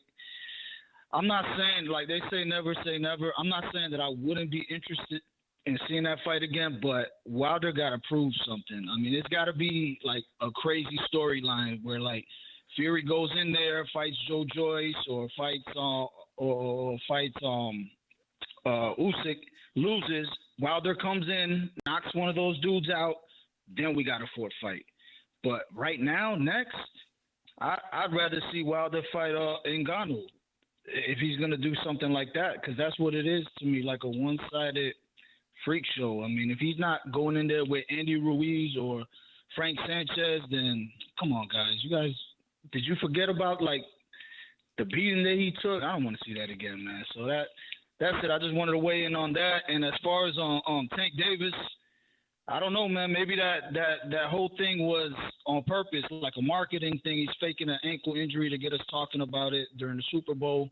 Hopefully that fight is still going to happen because, man, I'm tired of getting played with, man. Make the fights. But that's it, man. That's my call. Appreciate you guys. Appreciate you. And if you haven't already subscribed to the YouTube channel, go ahead and do so. We're trying to get to our next goal of 165,000. Right now, we're at 164,645. So we need about 300 more and some change to get to that goal. Help us out by telling a friend to tell another friend that we are here rocking out every single morning, twice a day, bringing you boxing content. We got Tommy in Florida. Talk to me. What up, Ness? You got? I got you. Yes, sir. Yes, sir. Shout out to the Boston boys. I mean, shit, personally, Bill, I'll watch it. You know what I'm saying? I'll watch it again. And then not only would I watch it for that fight, because people, just to stick on that fight for 2 seconds, basically, people kind of throw Usyk in there, but a lot of people that I hear talk about heavyweight is gonna pick Fury and Wilder to beat everybody else. You know, it's certain people that say this guy will beat that guy or that guy beat that guy. You know, this person will give Fury a good fight, blah blah blah. But probably like 98% of the people will say everybody will lose to Wilder and Fury, and then it's like it's somebody that'll beat Wilder. Pretty much nobody picking anybody over Fury. And then not only would I watch it for that fight, I would love to see if they'll do the same thing they did last time and put a good card together. Because if, like, how ready do you think, Jarrell Miller, the top ranked all heavyweight? Shit, throw him in there with Cav Naki. Is it Jarrell Miller? The one supposed to fight April 8th. No, Jared Anderson. With Shakur on the card. Jared Anderson. Okay, I was thinking of the other big baby, but how, like, if you know, throw him in there with one of the known PBC guys, Kapnaki, like I said. Helene is probably gonna be out for a while, but it's people with decent names on the PBC side that'll watch Jared Anderson fight. So if they put him on that undercard, you know, and then they PBC throw damn, why the fuck I just forgot his name? The Cuban that But look, that just beat I ain't gonna say Jogba. I ain't gonna say too much, but it's already PBC names that turned down the fight for April 8th. So, you know. But this the thing. But the difference I would say what that would be is what if it's PBC Wilder versus top ranked Fury, wouldn't it probably be another? I mean, since Tyson won the last fight, it'll probably be an all top ranked thing instead of a joint promotion. But if it's not a joint promotion, I'm pretty sure PBC would push, one of their fighters more likely to fight him, especially if they think he can beat him. Like, and then if it's not a heavyweight, do the 160 Janabek versus the dude that want to fight Charlo. That'd be a good ass fight to me. But just they'll just put PBC fighters versus top ranked fighters, which their side think their guy is the better guy, and it's it's worth the risk of beating the other promotion's guy. So basically, it'd be like a cross promotion thing with a different fighters fight people on other promotions. It'd be a good card. That's what I'm saying. I think they'll put together a good card just like they did last time. So that's another reason why I would buy it. For sure.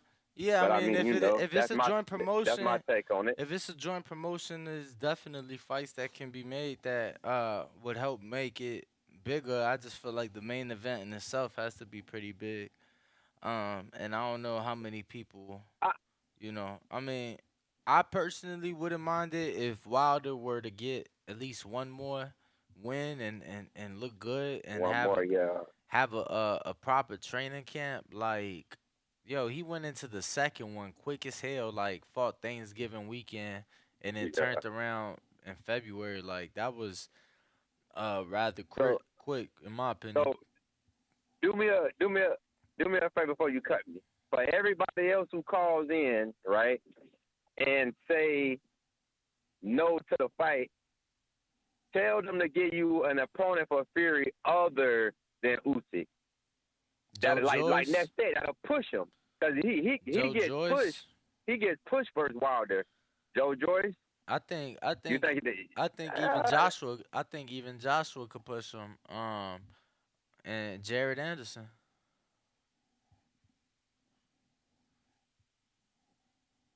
Now, dude. Now, how likely do you think?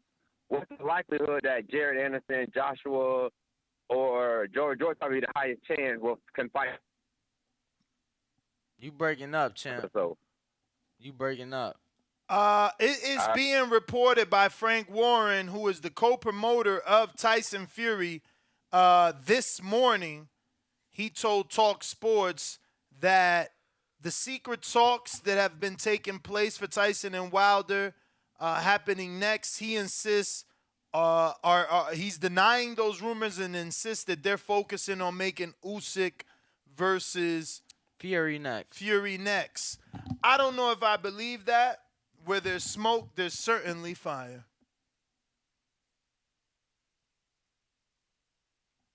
Well, all right. Looks like we got LV Slugger next up. What up? TBV, fellas, how I sound? You sound okay. Yeah, man. Wilder Fury 4, man. This not the news I was, planning on hearing. You know what I'm saying? I was hopefully he was gonna go the Ruiz route. You know what I'm saying? Get some of these other guys that heavyweight knocked off. But if you do decide to go the Fury route, we all for it over there. You know what I'm saying? He's at a point in his career, up there in the late 30s. He's all about his money. Him coming out, saying, what's going on with PBC, tired of getting the back end checks. You know what I'm saying? So if this is a big money fight where he can get all his money up front, I'm all for it. You know what I'm saying? We seen how the other three fights played out. You know what I'm saying? But we all was entertained, I feel like, in every fight. So damn right, like I'm all for the fourth fight if it was to come next. But me being a fan, I would rather him, go to Ruiz, knock him off, Joshua get him, and or Usyk, knock those guys off, and then probably the fourth fight. But like I said, we go straight into it. We all been entertained by the other three, so I don't think the fourth one will let us down. You know what I mean? So, like I said before, man, we rocking with the champ to the wheels fall off over here, man. But if he do decide to go to the UK, I think he could. Before a Fury fight, that him and Dylan White was still they had a lot of back and forth over the years, and I think that'll be a nice little. I ain't gonna just say a nice fight because I feel like I've been saying years ago. I think that's a 1-round fight. I just think it'll be a nice build up, a nice little build up to the first round. We got Wilder's known for knocking these pro boxers out in 1 round, and I think Dillian White will be number 4. You know what I'm saying, on this level. So you can get that White fight. You know what I'm saying, then try to build up, that UK fight over there with Fury. And try to go in that 4th fight. But yeah, if I would rather him, knock out these other top heavyweights rather than just get in there with Fury. After his last fight, he only was able to get 1 round in. You know what I mean? So I would rather him get more rounds in before just stepping in there with Fury. But he been in there. He been in there with the man 3 times. So I mean, he knows what comes with it with Fury. So I mean, yeah, that's all I really got, man. Just hopefully, we do get him back active sometime, and hopefully it's Andy Ruiz. They can do whatever they got to do to try to get that fight. I mean, plenty of reports say that Wilder's not happy with the Ruiz offer. Oh yeah. I heard they don't say that's what I know. I've been hearing that too. So that's the fight I want, just because I know the fanfare. If you bring the black and Mexican fans together, always comes out, a good little outcome, especially with them 2 guys being champions, you know what I mean? So hopefully they can get it done, but it's not looking like it's going to happen, man. But I'm just going to enjoy it. Like you said, man, he got 3 years left. He's 37. He's stopping at 40, so I'm enjoying these next 3 years, regardless of who he's fighting, man. You know what I'm saying? Started late, came to the sport late, medal, 10 title defenses, matched up with his idol in Ali. So, I mean, really ain't statued up, got that statue sitting out there, so not too many active boxers can say they accomplished all this. We got these guys top pound for pound, never medal, all this skill, all this defense and shit, they never medal, you know what I'm saying? This man started early 20s and did all that. So, I mean, y'all better be happy he didn't start when he was younger, because he really wouldn't be able to be fucked with. But yeah, man, that's all I got, man. And if we do get in there with him a 4th time, it will be 2 times. That's my call. All right, C-Dub, we going to Boxing Savant. What up?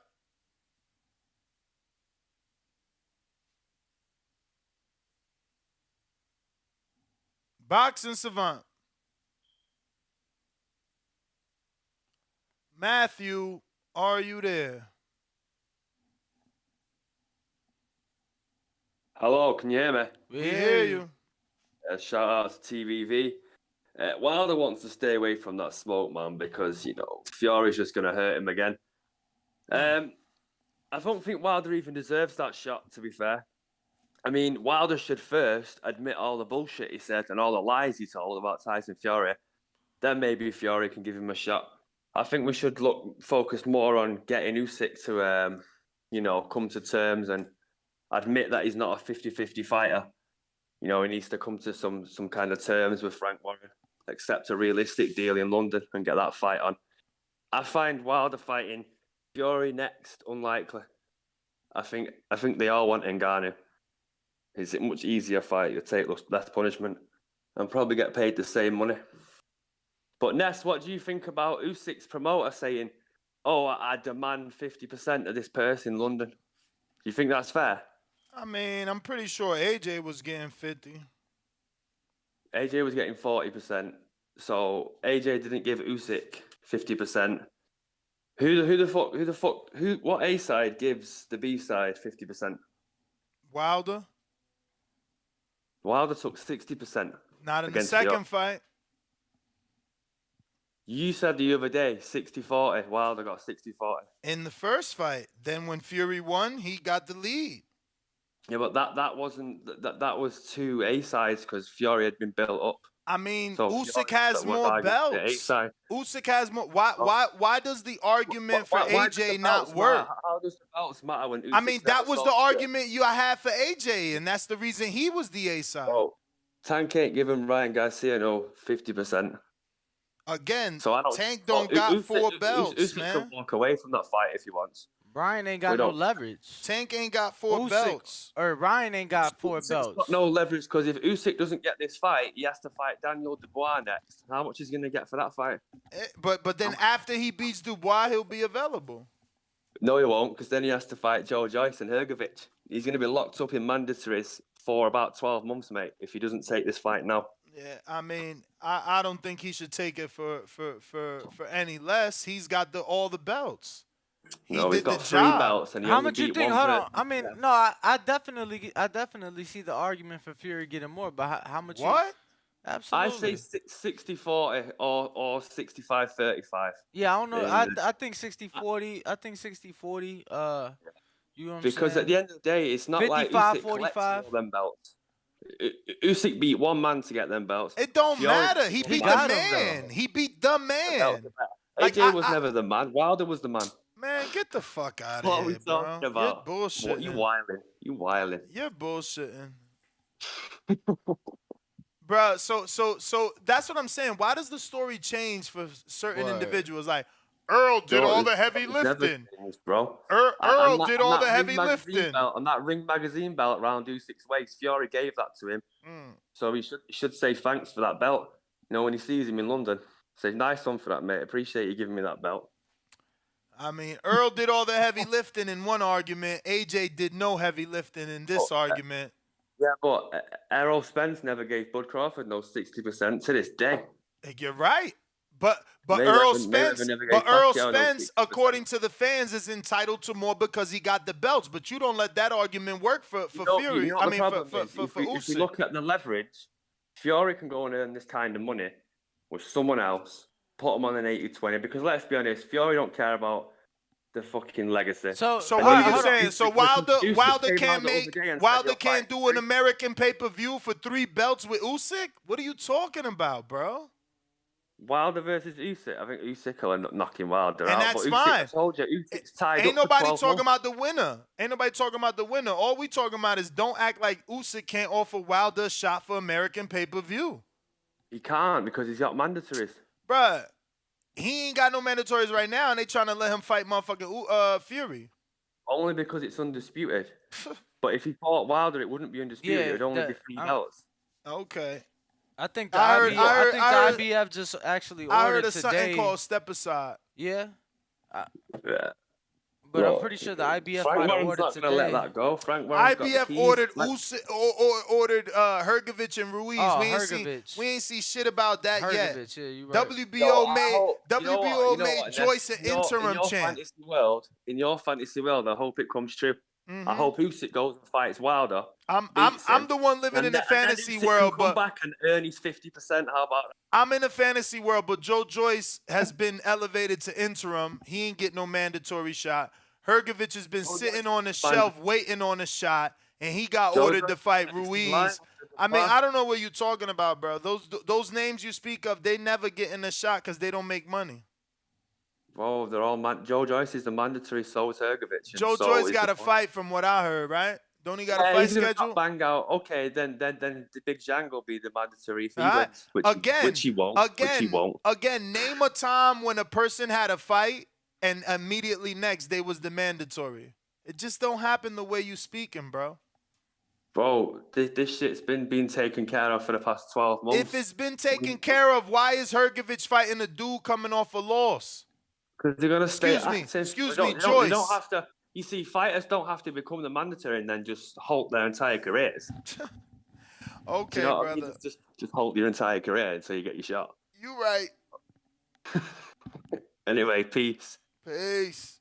I just don't see what he's speaking of. You know, if Joyce was in position, he wouldn't be fighting Zhang. If Phillip was in position, they wouldn't be ordering him to fight fucking Ruiz. Boxing Savant, what up? It's like saying, oh, Harrison beat Zoo and him and Charlo is next. It's not next. It got to be ordered. you hear me? Yup. Yeah, a couple points here. Okay, you talking about the Tyson Fury, Deontay Wilder, part four. So if we going by the LDBC narrative, aka the LBGTQ community, that Tyson Fury cheated, why would Deontay Wilder go in there and share the ring with him for a fourth time? There's no reason to go in there and share the ring because Deontay Wilder can't beat Tyson Fury. The same reason why AJ can't beat Alexander Usyk. They're career power punchers. They can't beat a masterful boxer. The only heavyweight that can beat Tyson Fury is Jared Anderson. He's the only one that can defeat Tyson Fury. Nobody else. All right. Thanks for calling in, brother. Info Joe is on you. What's yo, what's up, my boxing brothers? Top of the morning. What What up, up? champ? What up, champ? Hey, on the topic, I wouldn't want to see Wilder versus Fury, man. I think that Wilder should fight Ruiz, and if AJ beats Jermaine Franklin, I think they should fight next. And then the winner out of that fights Fury. But I think the AJ Wilder fight is still big. It is still do good. Always been wanting that fight, and I think that should be Wilder's next. And he'll make the same amount, or not, maybe a little bit less. Then, or make more money fighting AJ than fighting Fury. So I think that should be the order. I do not want to see Wilder go right into a Fury fight right now, man.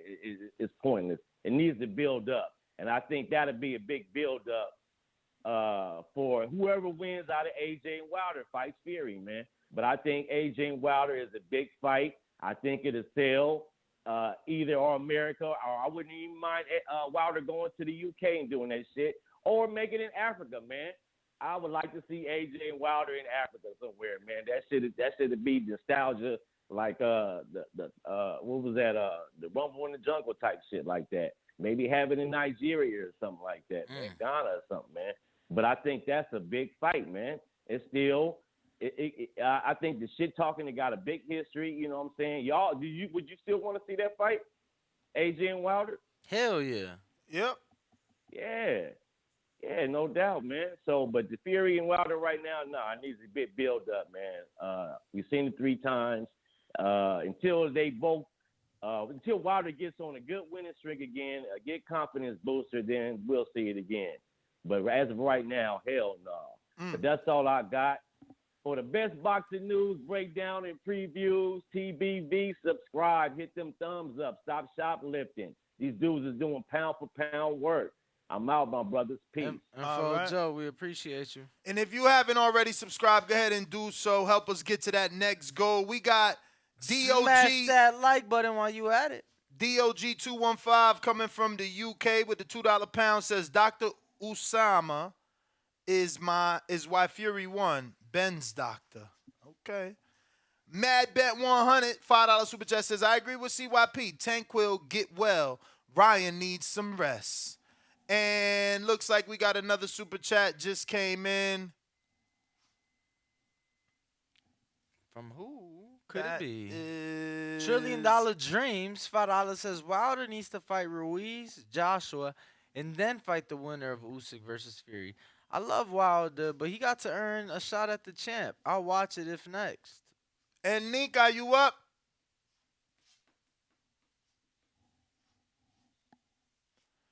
Gotta accept on Discord. What up? What up?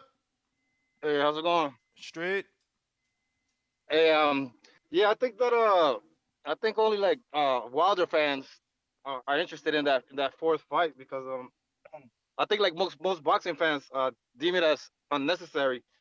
Like the third fight, pay-per-view wise, it did less sales than the second fight. So I'm thinking the fourth one is gonna do even worse, you know. And like, what would that prove? You know, like if like it is a fight, you know, like Wilder can land a big punch and knock him out. What's better, Tyson Fury versus Wilder 4 or Tyson Fury versus Chisora 3? Oh, of course, Wilder, you know, but well, there you go. They did that on pay-per-view, and you know that did not great. I'm sure this will do better. Yeah, I mean, it's sad that he ain't fighting Usyk. You know, I don't get it. You know, to me that would have been a better fight. I think Usyk has a great chance of beating Fury, but it is what it is. And regarding the other plan to with the Spence Crawford pay-per-view, can you get your money out at any time if you put money in it? Not out. I think that you should be entitled to a refund if the fight doesn't happen, but you can't put your money in and then turn around and take it out. No, if you put it in, it's in there unless only way you get it back is if the fight don't happen. Oh. Damn, I was like, as much as I want to see that, but I don't know if I'll do that, you know, because like tomorrow I never promised, you know what I'm saying? Like, but that's the point. You are promised your money back if the fight don't happen. Like, what don't you get? What if I die? Come on, man, you being negative now. You better pray to Jesus. 90 seconds. I appreciate it. All right, brother. We got Rue in the 504. What it do? Came up with a solid plan. Now they thinking about death and shit. What the hell? What's happening, y'all? What's happening? I'd be disappointed if we didn't get undisputed, but I mean, just have to start having low expectations of this sport at this point, just as a whole fandom. Also realizing that we're all seconds.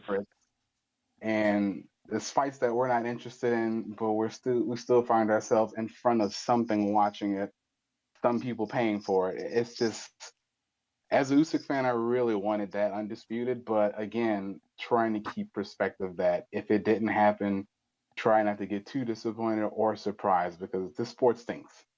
This sport absolutely stinks right now. So hopefully they can work it out, but I don't want the fourth Wilder fight, but I didn't want. Well, actually, I did want the third Golovkin Canelo fight. But anyway, I'm gonna find myself somewhere paying money to watch it anyway because we're just hopeless as fight fans. Like we get abused, and we still spend money for stuff we're not thrilled over. So I mean, it is what it is. But I mean, y'all have a good day. Good show. Appreciate you, Rue.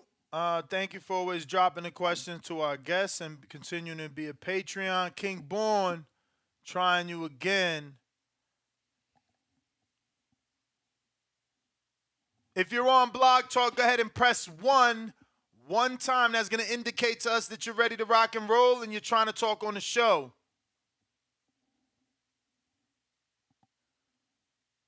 All right. Looks like we got in the 941. King Born, we don't hear you. Should have got them hibernation fives, but you over there playing with them corner store phones. And if you are tuned in, make sure to smash that like button. Make sure you are subscribed. And don't forget, we do a live show 12 p.m. Pacific, 3 p.m. Eastern, live from the Blue Wire Studios inside of the Wynn Hotel and Casino on the Vegas Strip. So don't forget to double back in just 3 hours. 941. Who's this? Hello. 941. Who's this? Hear me? I hear you. What's up? What's your name? Okay, I just wanted to Tico. Tico. Yes, sir. I just wanted Tampa? to say, I think, yeah, Tampa. All right. I was just wanting to say that I think Wilder's in a tough spot because I think Fury has his number, and also I think they might want to give that WBC to Ruiz, and he might just like run and edge out a 12-rounder. So I think the fight to make is AJ. Okay. AJ got to fight with Franklin though. And that ain't till I mean, April. not right now. Like, they don't gotta be done right now. But I think Wilder should just chill or take a different fight because he's been hurt so much. Cause he ain't fought since October. AJ fighting in April, which means he ain't gonna be ready till the end of summer. Well, he definitely shouldn't fight Ruiz, I don't think, I just think Ruiz gonna cheapen it out and edge out a 12 rounder and get that WBC. I don't know. Over Wilder? I'm not saying that Ruiz is better. I just think it's in the WBC's interest to give it to Ruiz over Wilder. I think you're not looking at the whole scope of things. Like, why would it be in the WBC's interest to give it to a dude that failed miserably on pay-per-view and got dropped by a dude that is coming off retirement? If anything, if I'm thinking money and sanctioning fees and percentages, I'm going to go with the guy that's been making $25 million, so I get 3% of that. I'm going to go with the guy that's been on pay-per-view more times than Ruiz, so I'm going to go with that. So your Ruiz analogy doesn't even fit. I just think it doesn't make any sense to make a 4. I mean, in my opinion, I hear you. Fury clearly has his numbers, so it's just that certainly could be true, but it don't make any financial sense for the WBC to push for favor the Ruiz. Yeah. Ruiz. Well, I mean, they're gonna have to fight eventually, is what I'm saying. So what I should say is, like, if they're gonna fight, they should do it for the belt. I don't know. Nah, you're right, but it's for the elimination for the belt. You know, it's eliminator, but I get you. Yeah, no, but that's it, man. Thank you guys for having me. I'm a daily listener, so I appreciate y'all. Appreciate and, you, it. brother. Thank you for calling in and voicing your opinion. We look forward to having you back on the show. Keep tuning in and rocking out with us. That's right. We got another caller, brand new right here in Las Vegas, where it's cold. What's going on? 702. Yo, what up? Can you hear me? I hear you. Who's this? Jay Swift. Jay Swift, what it do? Yo, man. I rocks with Deontay Wilder. I've been rocking with him from the beginning. But I look at the fights totally different than how y'all look at the fights. Deontay Wilder went in, I think he was like 235, 240. Tyson Fury came into the fight. He was like 275, 280. So when I look at the weight difference, I'm like, Fury is in another weight class. He's like a super heavyweight as opposed to a heavyweight. And there's no way that you're going to get a decent fight out of Wilder or out of Fury and anybody in the heavyweight class that's 240 and under. So I don't think that. Yeah, I disagree. Well, of course. I mean, it's okay, but my point is, I don't think. I mean, unless Tyson Fury starts to get old, and then young boxers coming up can deal with him. But we're talking about right now. Tyson Fury is at his greatest right now, and I think Deontay should focus on other fighters. There's in his weight class where he can get wins. And I agree with that. Yeah. And that would bring his confidence back. Because also another thing is his team didn't protect him. His team did not protect him. Because when you see a dude coming in with 50 pounds over the fighter that they're trying to fight, I wouldn't have never even agreed to that fight. I would have agreed to the fight if I was on Deontay Wilder's team. I would have said, look, you got to come in at least, the most you can come in is 20 pounds over, 30 pounds over. You can't come in 50 pounds over. That's ridiculous. Because like he said, before they even got to the second fight, he said, I'm going to lean on him. I'm going to lean all my body on him. I'm going to and it's not like Fury can't box. Fury can box. He can dance around. He can shoot his jab. He can throw combinations. He can do that. It's not like he can't. But it's an overwhelming advantage when you're 50 pounds older. When you're 50 pounds. And the same with Mikey Garcia. I mean, he and was Errol never 50 pounds heavier, but how many pounds was he over Deontay Wilder? He was about 40, 42, depending on the fight. Never 50 That's another though. weight class. That's I mean, there's another no weight such class. thing. You're making excuses. There's no such thing as a super No, heavyweight. I'm not It only, making it only, excuses. it only exists in the amateurs. This isn't the amateurs. It's the professional ranks for a reason. The fact that you First keep of all repeating super heavyweight is just an excuse. All professional boxing, they start by weight class.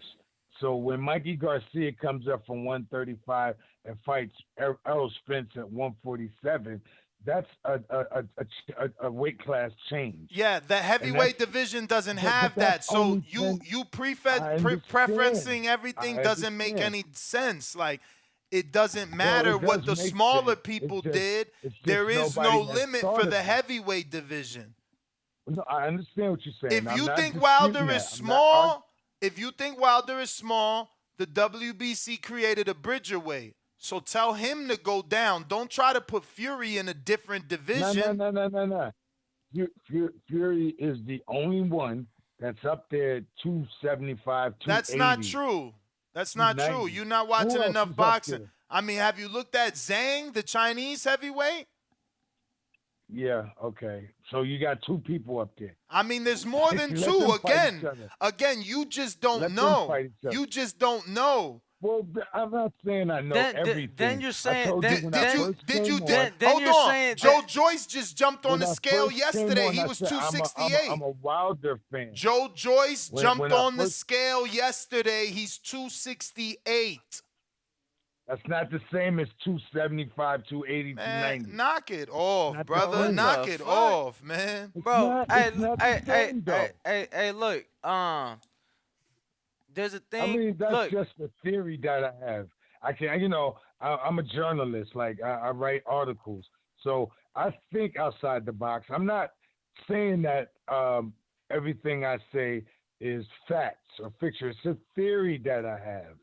I believe we have to come up with. all right, theories. so look, so Big hold Baby on. Miller weighs 320 Okay, pounds, okay. bruh. Big Baby. My spawn partner's 22, weighs 320. Like, you tripping right now. You just not watching enough of the Well, sport. wait a minute. I'm not tripping. I'm just exploring a theory. But again, if we're giving you facts, your theory seems to have holes. Stop trying to keep it going. You're giving me facts, but that does not mean that the fact that Tyson Fury was 40 pounds, almost 50 pounds heavier than Deontay Wilder does not mean that wasn't a factor, because it was. But again, if you believe that, then send a letter to Wilder to go to Bridgerweight. You're breaking up. If Say you that again? believe that, send a letter to Wilder to move to Bridgerweight. Well, no, I was just calling in because it was talk radio. I understand, but you're not. You're not getting what I'm saying. So look, you feel that the 40. I you understood what you said. You feel that you said. I understood what you said. You said that can't Yeah, nobody yeah, I'm- fuck with Fury. That's 240, No, I just- right? Oh, yeah. No. At 40 pounds heavier. 40 pounds heavier is another weight class. So how much is Fury though? How much is he weighing? What's the max? What's the max somebody somebody can I think fight he was Fury? like 275, 270, 275. What is he today? What is he 280. today? What is he today? Give me his weight Oh, today. well, I don't know. Because Wilder I'm put on talking 25, about 30 the Wilder pounds, fight. but you know what I'm saying? Well, he's trying to catch up to Fury's weight so he doesn't appear so frail. But if you see in the second fight, when he came into the second fight, he wasn't Deontay Wilder. He was quiet. His girl was leaning on him, laying on him. He wasn't amped up or nothing. And you go into a fight like that, you get knocked out cold. So now it's because his I've girl never was seen leaning nobody- on him and he wasn't hyped up. You The don't reason remember he got when he knocked was out. sitting there? You don't remember when he was sitting there and they were doing the Yo, how pre-fight do I get rid situation? of? Let me get Ness. Okay, here we go. Yeah, my guy. Appreciate the call, champ. Appreciate the call. I'm gonna have to let you go. Yeah, cause this is starting to make my head hurt and shit, bro. First now his girl leaning on him and she was too heavy and he wasn't hyped enough. because of all her body weight. So, like, bro, what the fuck is we talking about, man? This the boxing boys, baby. But let's see who else. Who up next? We have nobody on Twitter Spaces, and let me see if we got anybody else on Blog Talk. Cause if not, you know what time it is. We might have to wrap it up. And yeah, it looks like that's everybody on Twitter Spaces and on Blog Talk. I will check Discord really quick to see if we have anybody over here. A side Stainless, what up? Yo, Danny, Yo, you can hear me? yes sir, loud and clear. Yo, man, me and Majid out here smoking blunts by the river, enjoying ourselves, man. Yo, man, I saw the topic, so you know what I'm saying. Yo, what'd he say? Since we talking I was born by the river on a smoking on the cloudy blunt. day. Yo, but since we talking heavyweights, man, that's the Dominican Nightmare, Young Ali Gibbs, is fighting in Border Wars in return of the heavyweight champ. You know what I'm saying? The lineal The heavyweight champ. cheer. You know what I'm saying? Why look, man, I got nothing but love for the people champ Deontay Wilder. And I might not like Fury outside the ring, but I respect his skills inside the ring. But man, it's border wars until February 26th for me. So we got the Dominican Nightmare, Young Ali, Nestor Gibbs making his return to what's his name? Because that's what he's gonna be when he's done with him, man. February 25th. Plus, you know what I'm saying, for Untitled Show tomorrow, Boxing Bars Volume 2, Border Wars Edition. That's how we gonna do it, man. And I see y'all there on February 25th. I will be performing live too and got a special presentation on top of that. So as I always say, make sure you push the thumbs up, share this and every episode of the Boxing Voice podcast. This is TBV for life. And if you ain't on Patreon, It's it's cause because you you're stupid. stupid. I And mean, shout out to El Camino. You already know. I might have to start saying shout out to Hardin because y'all be on it now. But man, peace. you feel me? Stainless, appreciate you, champ. Appreciate you tuned in. That is everybody on the Discord. That is everybody on um Twitter Spaces and on Block Talk on behalf of the heavyweight Dominican Nightmare, Nesta Gibbs, Nest GTO, Ringwalk Danny. We are the Boxing Voice. Catch us on the next one. Oh, real quick, VA Money Group, $2 super chat. He said, "Yo, I'm in the queue. Is this you is this you? Cause what queue you in? Nobody on Twitter, nobody on Discord. Yeah, champ. Where is you at? VA Money Group, or was that Stainless? Was that Stainless? I don't know. Real quick, I'ma see, just in case somebody pop up, cause y'all think I be trying to, leave and all this shit. So nobody on Blog Talk, still nobody on Discord, and still nobody on Twitter Spaces. Yeah, man, we out. Catch us 12 p.m. Pacific, 3 p.m. Eastern, right here, youtube.com/The Boxing Voice. We out.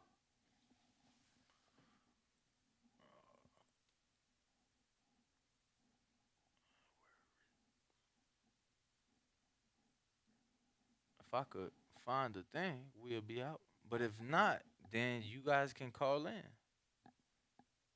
Let me see, make sure this ain't him. Yo, 253, talk to me. Was that you, VA Group? VA Money Group? Is this you? Nope. All right. Yo, where is Pop Pop?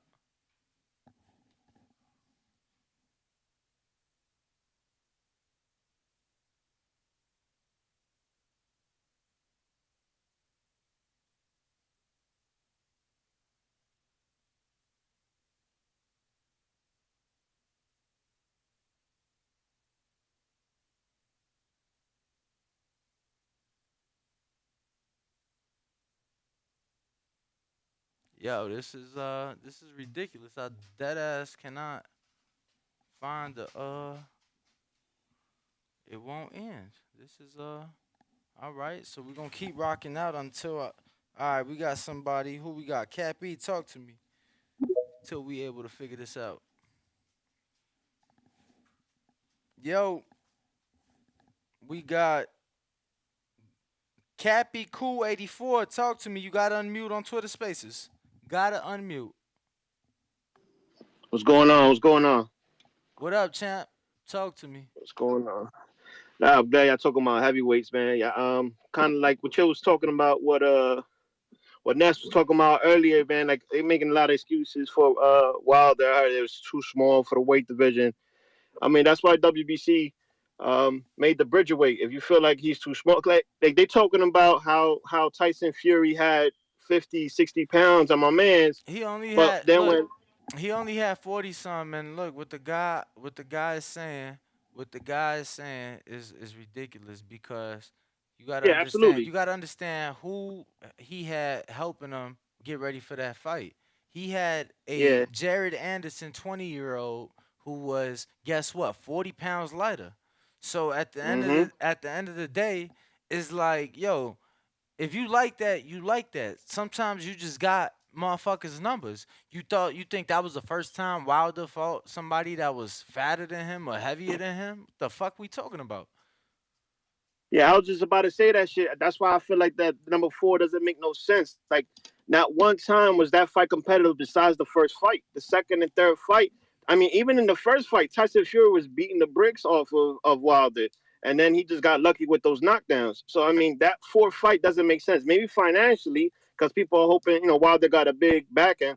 But in reality, there is that fight wasn't competitive. Tyson Fury just has his number. And if they want to put size into a matter, like when you put Big Baby, Jared Miller, if you put Jared Miller in that situation, Jared Miller would have 40, 50 pounds over Tyson Fury because he come in at like 320, don't he, or something like that. So I mean that, like you said, heavyweights don't have a don't have a weight limit. And if they feel like they need a weight limit, then they need to go back to what WBC did, make a Bridgerweight, fight in that category if you feel like you're too small. Or go to cruiser. You know what I'm saying? Because at the end Yeah. of the day, it's the heavyweight game. It's always been the heavyweight game. It used to No, no, it used to not be no cruiserweight.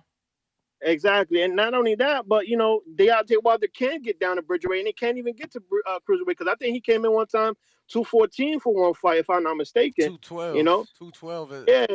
So So he could easily fight. And look, to get funky with it, he can go down to Bridgerweight, get a title down there, and be a 2 division weight champion. If you're worrying about his legacy, although I don't know how much respect he'll get for that, but it is a weight division. It is a weight class it nowadays. is a weight class nowadays. You are correct, and the weight belt that he's represented his whole career. So, my guy, Exactly. Yeah. Cappy. One second. Oh, go ahead. Go ahead. I need to see 2 big babies. I need them to fight for that name. I need Jared Miller versus old boy Jared Anderson. Let's get fighting for the name. Let's go, big baby. Yeah, I ain't gonna lie. I don't know that Jarrell Miller want to do that. I don't know that he want to do that. You know what I'm saying? But I appreciate it, my guy. Keep tuning in. Keep rocking out. This time we are done. No more callers. Ringwalk, Danny, Ness, GTO, the Boxing Voice. Catch us on the next one. Peace.